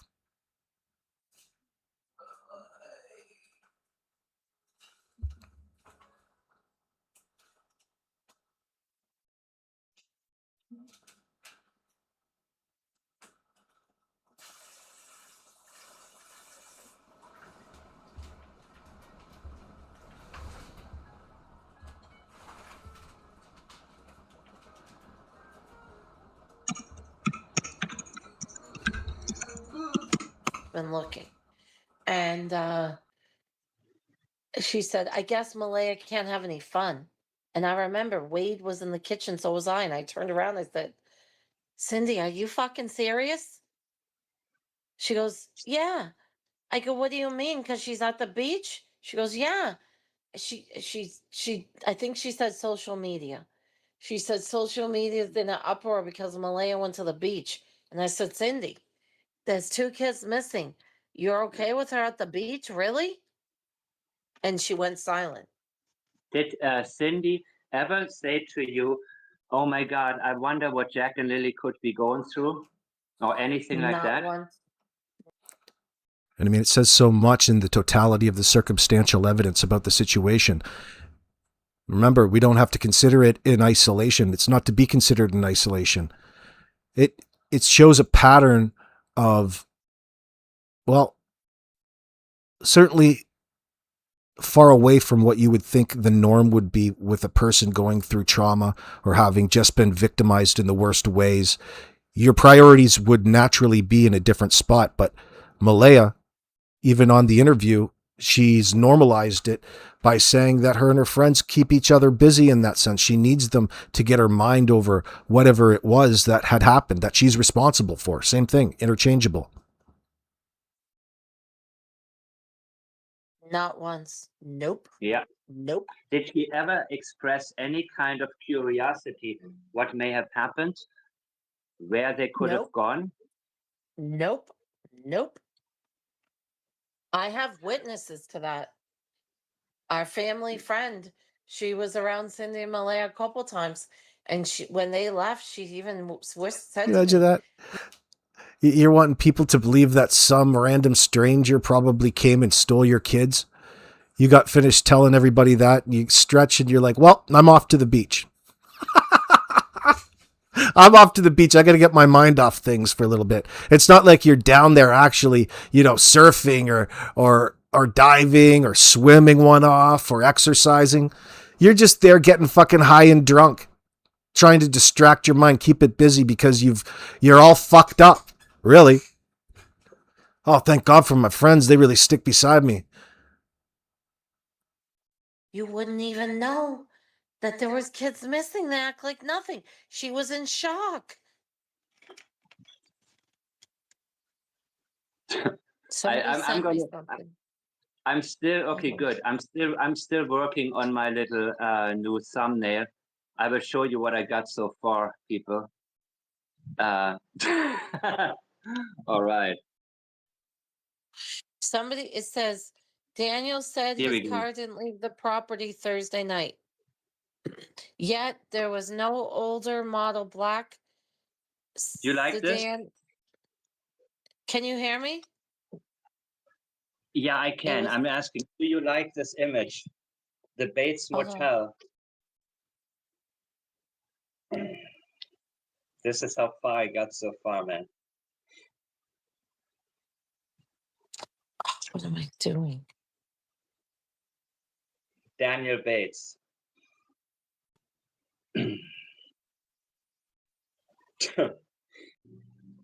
Yes, he was abusive with her. Yes, he done her wrongly. But we need to also realize that there are women who get abused who do protect their children no matter what. But the fact that Malaya didn't do any of that, that's what stands out about her.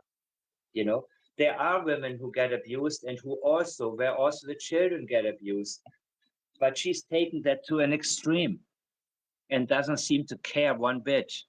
And Janie, that doesn't give her that doesn't make her the perpetrator or the only perpetrator here. But anyways, I'm getting into thumbnails again, and thank you very much. This is a good one. Shit. I guess maybe I work on it a little bit more and add Janie I somewhere. think people, I'm, how can I say this? Well, Yes, just wait. he was cheating on her, but I think Malaya held power over him. He really didn't want her to leave. I think he, in his own sick way, was in love with her. If she's gone, the car is gone, a lot of money is gone. A stupid bitch that's willing to live there and be in his bed every night is going to be gone. A lot of things are going to be gone. I don't think it was about love. I think it was about convenience for him.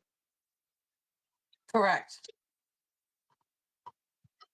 And I think too, she knew that. She knew if she holds the money and the vehicle and the power, she knew that. And how I feel that way is when Wade told me they rented the U-Haul and she didn't want to leave. That told me everything. Mm-hmm.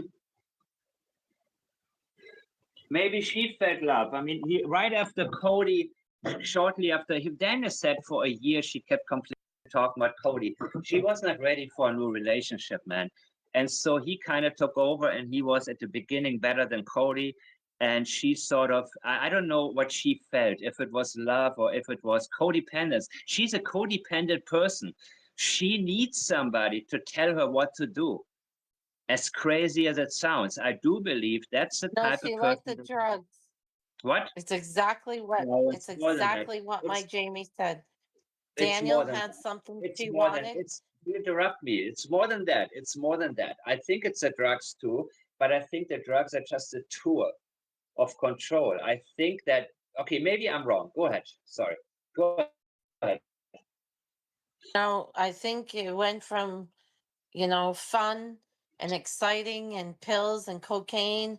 And, remember, they were at Patty's a year, wasn't it? So it was free Uh-huh. living. No bills, no rent. Imagine how much money they had at Patty's, food, everything. How do we know that Daniel didn't push Patty around and tell Malaya, get that credit card? We don't know.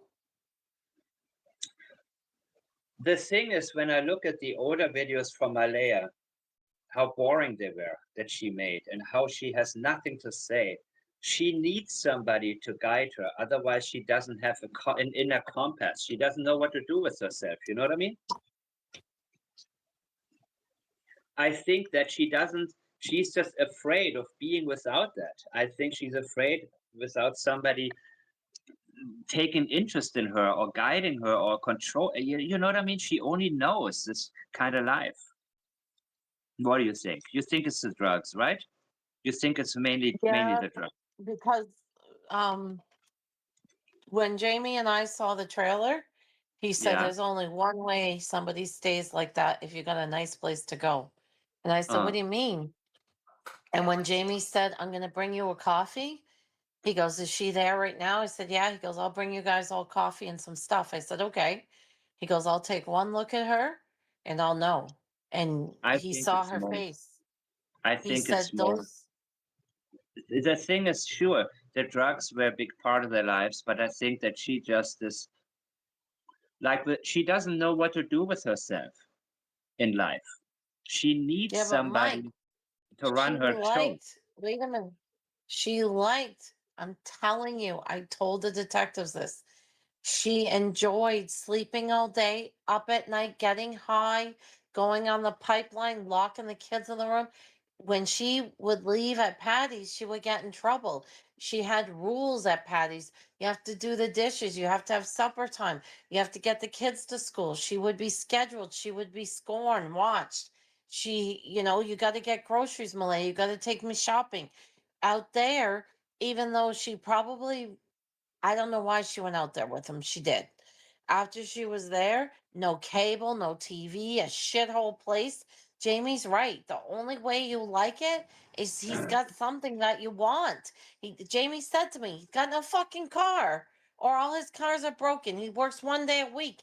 The only thing he fucking got is drugs, and she wants the drugs. But I think there's a lot more to it than just drugs. To me, drugs is just one thing. I think they're both right. That's that's the hook. Not like there's only going to be just one thing to blame all of this on. It's a contributing. There's all kinds of things, the usual things that affect a family that are a problem here. All 7 risk factors. Uh, I think whatever Cheryl, if she went to the police, Malaya would be locked up immediately and do a long, that may be she's not going to leave Cheryl, even if she is with the dude that she likes. She's going to do what Cheryl tells her to, and she is that much of a candle in the wind. That's why it's so easy to control her. Also, through Cheryl you can control her 100%. But Cheryl enjoys the ride too. But anyways, go ahead. I'm but doing I more. also seen Malaya stand up to Cindy. She does have a backbone when she gets mad. And I'm telling you, Mike, she's different people when she comes in drinking and high. There's two different people. I'm not a doctor, so I don't know if it's borderline personality. I don't know if it's bipolar, but what I witnessed is a meek and mild soft person. Well, the first thing is you've named it. If there's drugs involved, you don't worry about a label of borderline personality disorder because it's the drug's fault. You've already identified the problem. Get off the drugs and then worry about the psychological conditions when they're from homeostasis or as close to it as possible. You don't worry about what the drugs make you do. It's the substances effect. You've already identified the issue. It's the substances. There's no need to combine everything from there. To completely, Wade was right. When she came in and she was drinking and high, Wade said she's the party girl. I had a girlfriend like that I knew years ago. She was quiet, nice. When she had a few drinks, I was like, who the frick is this? I think that that's just normal effects of abusing alcohol, partying. That's the same for everybody. That's the effects of it. Malaya was completely two different people. Her facial structure, everything changes. And I believe she enjoyed. He was exciting. You could go on the pipeline. The kids would be locked in the room. She could sleep all day. Oh shit! I I'm just outdid. serious. You know what? I just One, outdid myself, guys. I have to do this. I have to show you this because it's and we're talking about Malaya, she's not going to be, I feel, she's not going to be any different than you saw her in that interview in her life leading up to May the 2nd. She's distant from Jack and Lilly in that interview. She was distant from Jack and Lilly in the days and weeks, months leading up to May 1st, May 2nd. That's the type, you got a good example of the type of individual that she was, only a lot worse because she's off camera. She's more of her real self in that sense. You know, I believe that there was ongoing issues of neglect within that household. And it's unfortunately also, we can't get into her mind from here in that sense. It would be nice. But there's a reason why she felt negatively towards Jack and Lilly. And it has to do, you would think, with Cody. Like, there's a reason why he had to walk away. Like, that's ever an acceptable, is there ever an acceptable reason why a person needs to walk away from their children at the ages of 2 and 4? Like, first of all, what in the fuck is that about? So there's something going on within that relationship that we don't know yet.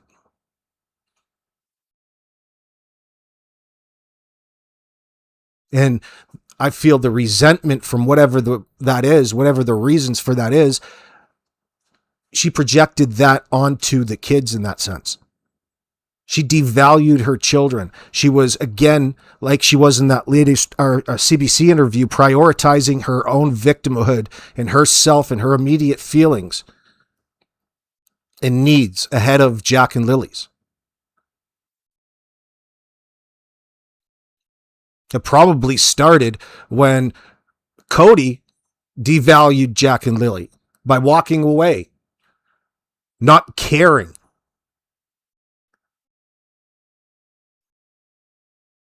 It's just so cool. Here we go. My new, here, Bates Motel, Mother, and I put Janie up there in the cloud. I think it's She's gonna awesome. tell you. So, What about her? how, from the moment I walked in, Wade passed her to me, and You know, imagine living in that environment out on Gairloch Road around a person like Janie, and with all of the ways and things that we've heard her talk about the situation. And you know that she's one to ride. Like, what I'm saying is through, what do they call that? Programmable language. No, I guess it's not important. But essentially, through repetition and telling the person over and over again something, you can get them to believe it in that sense. Kind of like they're trying to do with disinformation, on a side note.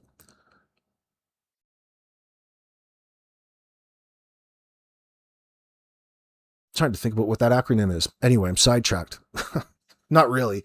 But, you know, by being the brunt of all the negativity out there on Gairloch Road by way of Danny and Janie, you know, it's hard not to believe that all of that negativity didn't fall down, and the blame, even from her mother, onto Jack and Lilly.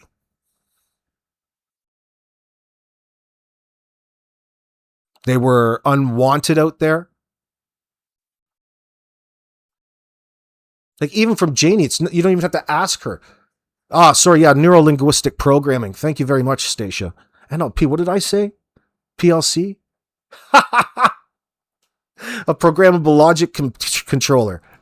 I was all fucked up. I don't know why. I smoked one a little earlier.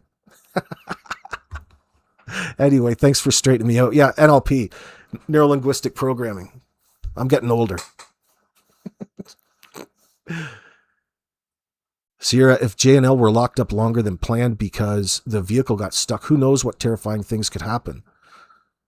Well, presumably, if you're locked up in a room, nothing should be happening to you. You're locked in a room. You can't get into any trouble.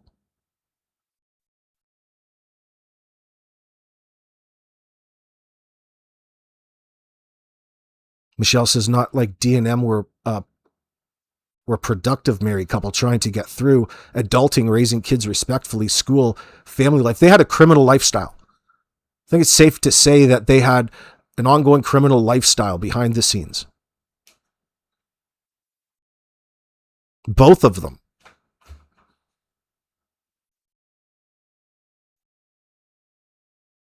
It's just a matter of finding out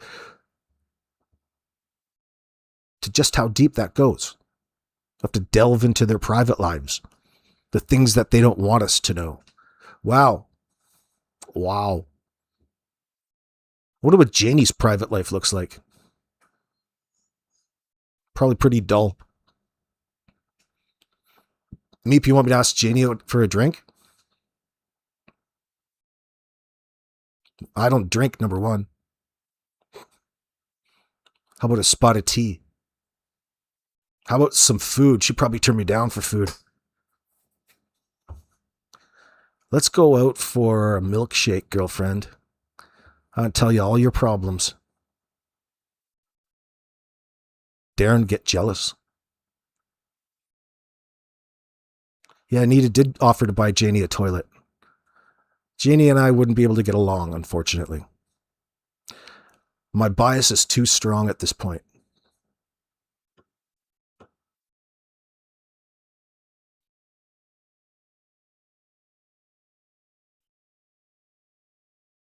And how Cindy and Malaya interacted with her. There wasn't none. I literally fought with Cindy in the kitchen, not a fight like mean fight. I said, Cindy, you need to call your boss and take 3 months, 6 months off. You can't just work and avoid everything. Cindy, you need to take time off. And I was trying to get Cindy to file the papers. And now I know why. I didn't know at those moments. I was trying to get, I said, If little Hayden is Danny's little gopher, his protege, it's reasonable to think, based off of his age group in comparison, he was doing things on behalf of Danny and Malaya, him and Emily. So how easy is it for a person like Hayden and Emily to jump in and out of all kinds of different cars, like all of the cars that got traded in or smashed? They're all in amongst the immediate suspects in their inner circle. All in line with this pattern of scene manipulation and extended scene manipulation, evidence destroying or planting, and the need to do so. There's the cars, there's clothes, there's them being seen physically doing it on May the 2nd, minutes after the cops showed up on Lansdowne Road. That's a pattern, friends. Cindy, I'll help you. I was trying to get Cindy to go to the courthouse to file for temporary custody of Meadow. Remember, I'm not a lawyer, but I have a legal secretary and paralegal. And I knew if Malaya or Daniel never filed for custody of Malaya, if he had showed up there and got the baby from me somehow, you can only get the baby back with a judge's order. So Wade said, listen to Anita. I was fighting, not fighting, but telling Cindy, we need to go to the court and file for temporary custody of Meadow. And you need to do that, Cindy. And if Malaya's incompetent, then you step in. I didn't know at those moments, Mike, that Cindy had a record with the CPS. I had no idea. I thought there was something. I knew that Malaya and Hayden were raised by Patty. I always assumed Cindy was a young mom. She was a VON. She was working all the time. Patty Okay, stop. stepped in. Now let me add. Okay, so this, of course, now to make sure everybody's following, that could indicate that Cindy was in trouble with the CPS before, and that the reason Patty raised her was not just raised Malaya and Hayden is not just because she had a better home, but because maybe Cindy was in trouble with CPS, correct? That Yes, possibility. no, it's not possibility. The Yeah. worker, when they were taking Meadow away in Shubenacadie, I was think of a silver truck and a police vehicle and three policemen is on the road and I'm beside the vehicle and the worker's in front of me. And she didn't push me in a mean way. She took her body and pushed me back against the vehicle, like to whisper to me. I put the baby in I carried the baby out. Malaya was on the floor crying. Cindy was in the kitchen. And I asked them, "Do you want me?" They said yes. And after I put the baby inside, the worker was in the vehicle. There was three workers. And one of the workers pushed me against the vehicle. And she could see I was mad. I was angry with them. She said, "Cindy's in the system." And those moments when things are heated, it didn't register what she was saying. Mm. And she said, "I know you from high school. I know you." She said, "Cindy's in the system." And the officers were looking too. And I just was like, okay, whatever. Later on, when I had time to myself, I said, oh my freaking God. She's telling me that Cindy has a record with the Children's Aid. I didn't know that. By the time I met the detectives in January, the one detective said, "Of all the people, you should be angry." And I said, "What do you mean?" He really believed that Cindy used me. But That's interesting. Uh, you're talking about Tim Aruebi will be real chill evening by candlelight in the RV with Janie, you mean? You know, instead of having that wood burning stove, you should have got rid of that, Janie, and got like a grill, like a 48-inch grill, like a commercial grill with stainless steel shelves on underneath it. It would look cool, and you could just, eat and heat at the same time. It would be fly, man. And if you go park it over like a lake and you do some ice fishing with it, it'd be pretty cool. Maybe you put some skis on the wheels. Get Earl to tow that damn thing down to Lansdowne Lake in January. Carve a hole in the floor. I didn't see it like that at that time. Like I saw on the news, like all the rest of the world, there was two children possibly missing in the woods, and I knew the children. When Jamie confirmed to me that they were Cindy's grandkids, I did what a good person or friend does. I messaged Wade and said, "Are those Cindy's grandkids?" He said, "Yes." I said, "Tell Cindy to call me." A few minutes later, she called me. I said, "Cindy, what do you need me to do?" And that's how I was raised. When there's a funeral or something happens in a town, we all step in and do our part. She said, "I need you to come help watch the baby." Okay, no problem.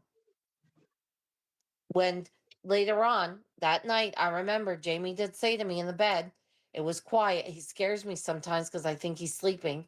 He said, "If they didn't find those kids in 2 hours, they're not in the woods."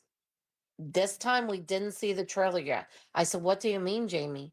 He said, "Dogs can track fast." He goes, "If they're little legs," he goes, "they can't go that far." He goes, "If they didn't find them in 2 hours, something's not right." That's all he said to me. And we went All to right. sleep. I didn't think of it. I So packed my bag. Oh, sorry. Go ahead. the thing is that no, go ahead. What you packed? Mike, Okay, I you still, packed. it's not the big things. People don't understand. It's okay. You call me. Well, wait a minute. Wait a minute. Don't say don't Okay. understand. Make them understand. Make people Okay. take your time and take the time and tell us exactly what you heard, saw, experienced. Only the facts. Well, that Cindy didn't take any time off with me and the baby and wait there. That's unusual to me. Yeah. Malaya wasn't there. Why is she gone to her friend's house? Why is she completely absent? And me and Wade. That is absolutely bizarre and Abby normal behavior. So they ask you to come in and babysit Meadow under those conditions. And Cindy goes back to work and Malaya fucks off. The priorities, friends. Man. Are left with the baby. And But we know I this. think it We was know this part already. You know what I mean? What I mean is like okay, sorry. anything else that you heard, anything that you witnessed, anything, no matter how little it is, because even if I don't know what it is, what it could be, but I do believe these people leak. People leak all the time, and they leak in many of the small things that they should be doing. They go against the expected. That's always what we have to look for. What is expected for Janie to do on Friday? To go to town. She didn't. These are the things. Anything else that was unusual, the Cindy that you knew before, what else was unusual about her compared to before? She was constantly smoking and pacing back and forth. Mm, She also they didn't really talk about the kiss. You would never right. know there was children missing. You also said she tried to discredit Haley before, right? Yes, that stands out. I Mm-hmm. brought up something about Haley, and she Yeah. said, "Oh, she's always been jealous of Malaya, and she has mental health issues."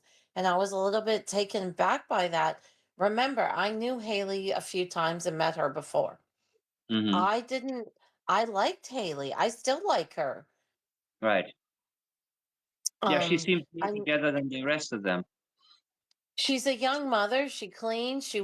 I believe Haley's a good mom. I really do to her child, and Mm. she's a housekeeper. And I I believe that she's a hard worker. I don't know if Cindy thinks she's jealous of Malaya. I don't believe that. I don't see that. I don't see it. I think Haley probably gets after Malaya that she's lazy and doesn't do things. Yes, I could see that. Yeah, Haley's a go-getter.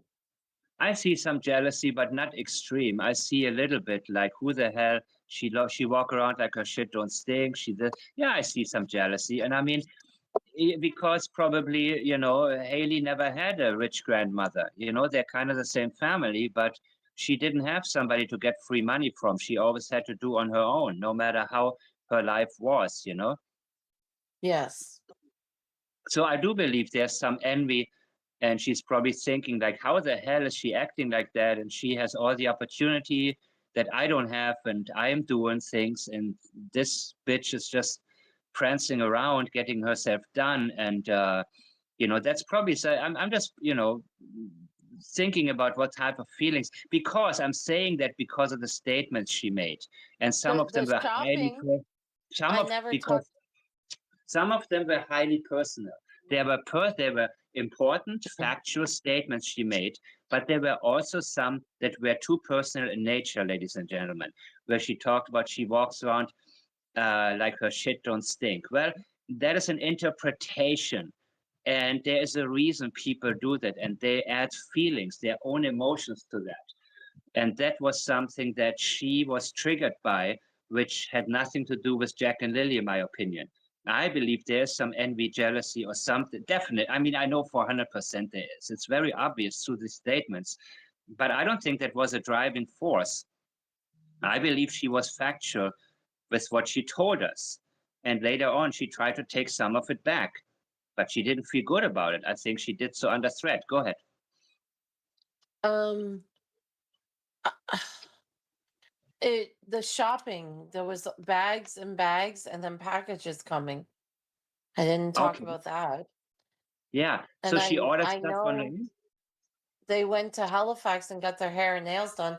Cindy did say Yeah, that's a pretty solid bet, comfortably numb. You're thinking Cindy has an addiction. Well, yeah, there sure seems to be a reoccurring theme of having access to certain pills that sedate and otherwise alter your mental state in that immediate time, and normalization of the use of them.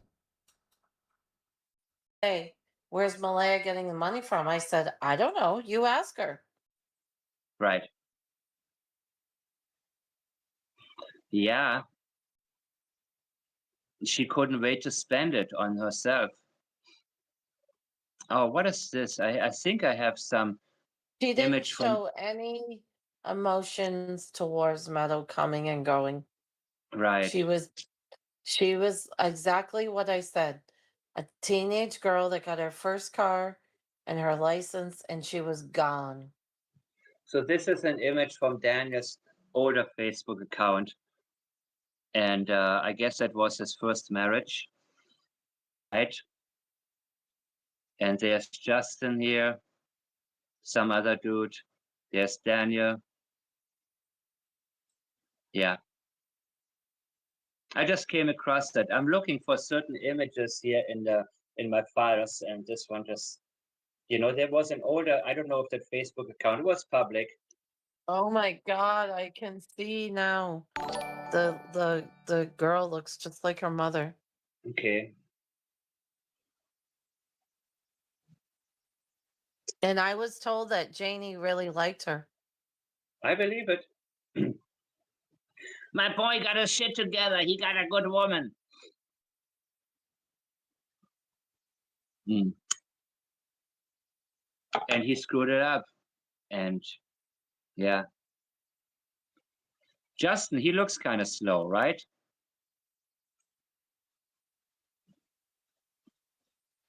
Janie is gonna freak out on you, Mike. Janie needs to answer the important questions about the dog on Thursday. I mean, I shouldn't say it because now she'll be like, I never talk to you again, you bastard. But yeah.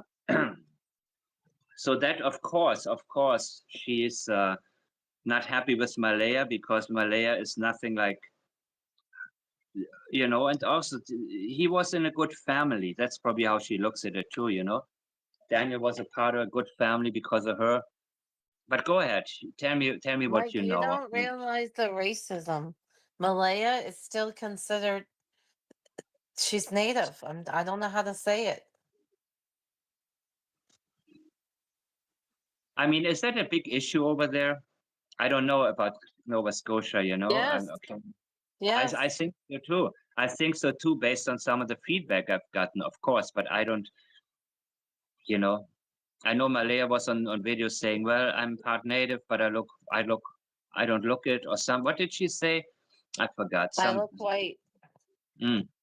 That's true. That's what she said, yeah. She had an identity crisis with herself because Cindy didn't want her going out there. Let me see what else I can find here. I'm going back down. Thank you, Donna. I appreciate that, sweetheart. It's very generous of you, Donna. And I'll make a video about your question a little earlier. Picture? They said Janie looked No, good. I don't think Janie was in there. Here? You mean this picture? Oh, I don't see. I mean, I see Justin and some other dude. And then I see two females. I mean, this one looks like the bride, must be a sister or something. You know what I mean? I mean, big similarity here. And Daniel all propped up and he's like, I scored well, dude. Look at me now. If they could see me now. Yeah. I can only imagine what she thinks. Now? And I was told that Daniel tried to get his own kids. Jeez. So I don't know what they were premeditating. The reasoning, I have no idea. I have no idea why Janie says Malaya made a mistake. She knew what was happening to call 911. I find that strange. Yeah.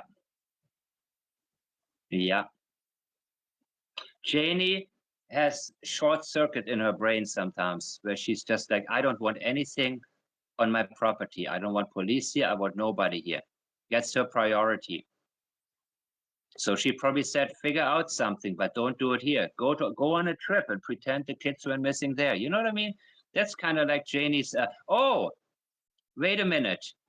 Here we go. Are you ready? Listen to this. This is August 22, 21. This is the blue. This is from Daniel Martel, Pictou County buy-sell trade. And he said, this is my brother's car. Please text or call. My brother has a 2009 Subaru Impreza. But I guess even though this was in 2021, it hasn't sold yet, right? So they didn't sell it. Maybe they fixed it up.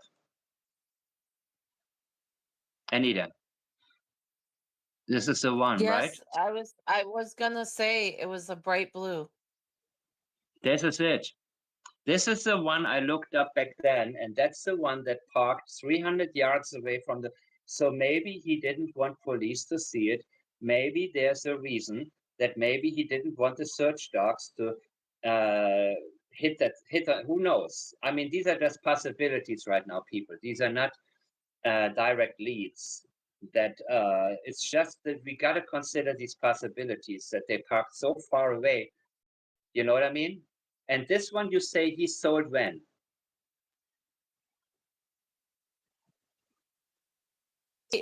Just kept saying, "Where's the blue car? Why'd they get rid of it?"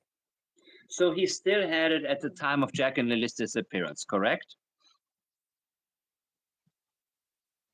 Yeah, but I think days later it was gone. Got it. That's what I wanted to get to. Days after Jack and Lily disappeared, Cindy trades in her car, and Justin Martel gets rid of his car. And Wait, Daniel there's more, Mike. Patty got rid of her vehicle. Mhm. The red Saturn's gone. There's all kinds of vehicles gone missing. Got it. And thank you, Sandra. Yes, you remember correctly. This is exactly, I wasn't sure about the color, but sure enough, this is a bright blue. Isn't that coincidental? And the moment that Daniel finds out they're going to do a cadaver dog search, he gets rid of another car immediately. These cars, people, I mean, the cadaver dog search was complete nonsense. It was a publicity stunt that they did because they wanted to, make the public think we're doing stuff. But in reality, that was a worthless search. They should have gone. They should have looked where these cars are. All of these vehicles, the ATV on Earl's property. They should have sent the dogs there. So and that's why I'm talking about the work that the RCMP didn't do so many times. I believe they didn't do their job. And I think Earl fine. knows something too. Earl, what? Earl knows stuff too. He knows a lot. Maybe Daniel went straight there and brought the ATV back that morning before he went back to his property. That's a possibility too. I know they didn't get along and speak. Okay, and because I believe the ATV. I believe Daniel used it that night, and Janie said it was parked at Earl's, and I believe it's possible that morning after he gotten rid of Jack and Lily's bodies, that he went and dropped it off at Earl's house. So why didn't the cadaver dogs go examine Earl's ATV? Right? I mean, this is what should have been done. A lot of things should have been done, people. A lot of things that should have been done were not done. That's why over a year later, here we are. Back to an area that should have been dealt with, taken care of a long time ago. Go ahead. But Mike, I'm not making excuses. You get a call, children are missing, they assume they're in the woods. Then no, I'm not talking about that. I'm talking about the cadaver dog search right now. I'm talking about the cadaver dog search that happened many months later, that I believe they're only worried about making it a publicity stunt and didn't even care about going systematically at it and examining all the areas that they overlooked. That's the problem. Well, the only issue with that, Mike, is the fact that they listed all of the square acreage that they covered, but they only talked about a little snippet, which was searching the place where they reported the kids last were at, they never mentioned all of the other areas that they searched. Obviously they had a short list of them. So I wish he'd change his language to "I'm worried that they didn't," rather than, committing that he doesn't think they did because they haven't verified it on the news, as though we're privy to the inner workings and what they're planning on doing in a situation like this, where they've been presented a manipulated scene and they're 100-fold lying about their alibi.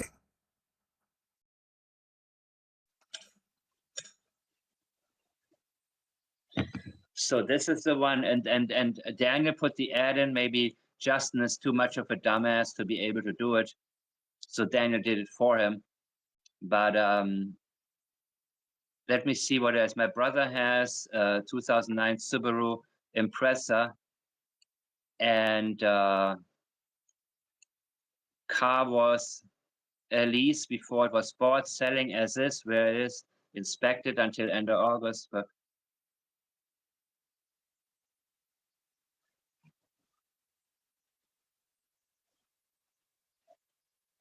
it will need the rockers done on both sides, and exhaust will need some work, and it will need back shocks and wheel bearings. Did you hear that? Go ahead. Exhaust. That means if there's a hole in the exhaust, it'll be loud. Yeah, that's exactly what I was gonna get to. Thank you, Anita. We can't say that he heard a black Kia. He could have seen the street, but there's a possibility of different cars being there at night. This is what we gotta look at. And all these cars need to be A strong possibility, considering Brandon seeing, a carload of people involved in the morning at 10:48. They just didn't get there because they were called. They were probably already there, and part of what people like to refer to as a party, but a congregation, a gathering of people. Maybe they were called earlier on Thursday night late. What happened after 2:30 on Thursday after they left Dollarama?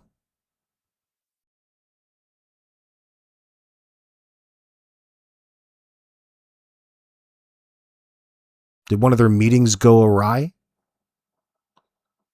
Were they just all high and went awry themselves?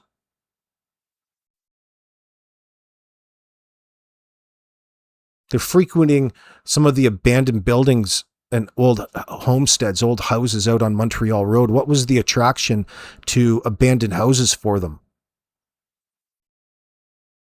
Meeting place? examined. All of them should have been examined.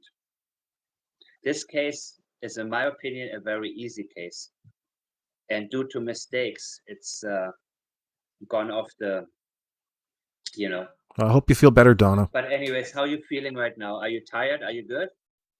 I'm okay. It's because, Mike, if you have 9 to 16 people, remember, they're not used to a case like this. They're not used to people making up children are in the woods. They're not in the woods. They're not used to being in the woods with these I'm hillbilly not kind of talking about people. that. I'm not talking about that. I'm only talking about the cadaver search that happened like 8 or 10 months later. That's what I'm talking about right now. Because there's a difference between trying to fix mistakes and trying to cover up mistakes. And to cover up would be like, hey, let's get the cadaver dogs in here and we're going to announce it ahead of time to make sure everybody knows that we're doing our job. You know what I mean? The priority was wrong with the RCMP because that's what they're good at, but they should have examined the important Abandoned house use wouldn't be trying to keep stuff from Janie because she would have overlooked anything they did. Maybe it was Dan hiding stuff from Malaya or vice versa. Well, it's open. Questions out there to be considered.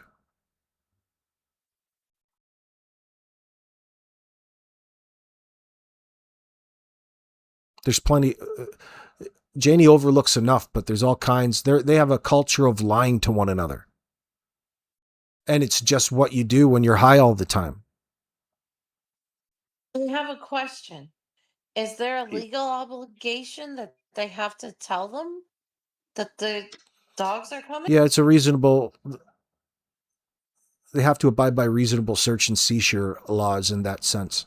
Don't get too worried about what the cops didn't do at this point. Yeah, it should have been done a whole lot different considering what it is we're so committed to looking at.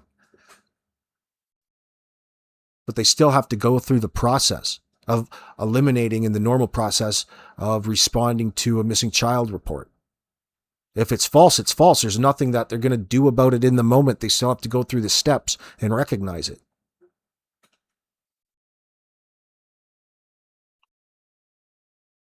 Yeah, Tash Pond, I hear you. Maybe an intermediate drop area or safe stash. Others could access that. It was from everyone's homes and no neighbors, right? And not to mention that there was a couple, at least one, I believe more than one, that were purposefully burnt down.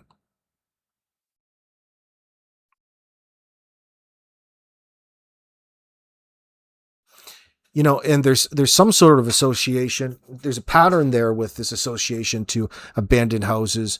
When Anita told that story about the first day that she noticed everybody treating her different, as though they turned on her. And it had to do with her questioning Malaya and Malaya talking about this abandoned home, where she later told the story that there was, meth pipes and there was all kinds of empty cans or bottles in a bag stuffed there. It wasn't the point to the story, but it would fit the pattern of there being some sort of significance or pattern forming with their attraction to abandoned homes for whatever reason. However that fits in right now.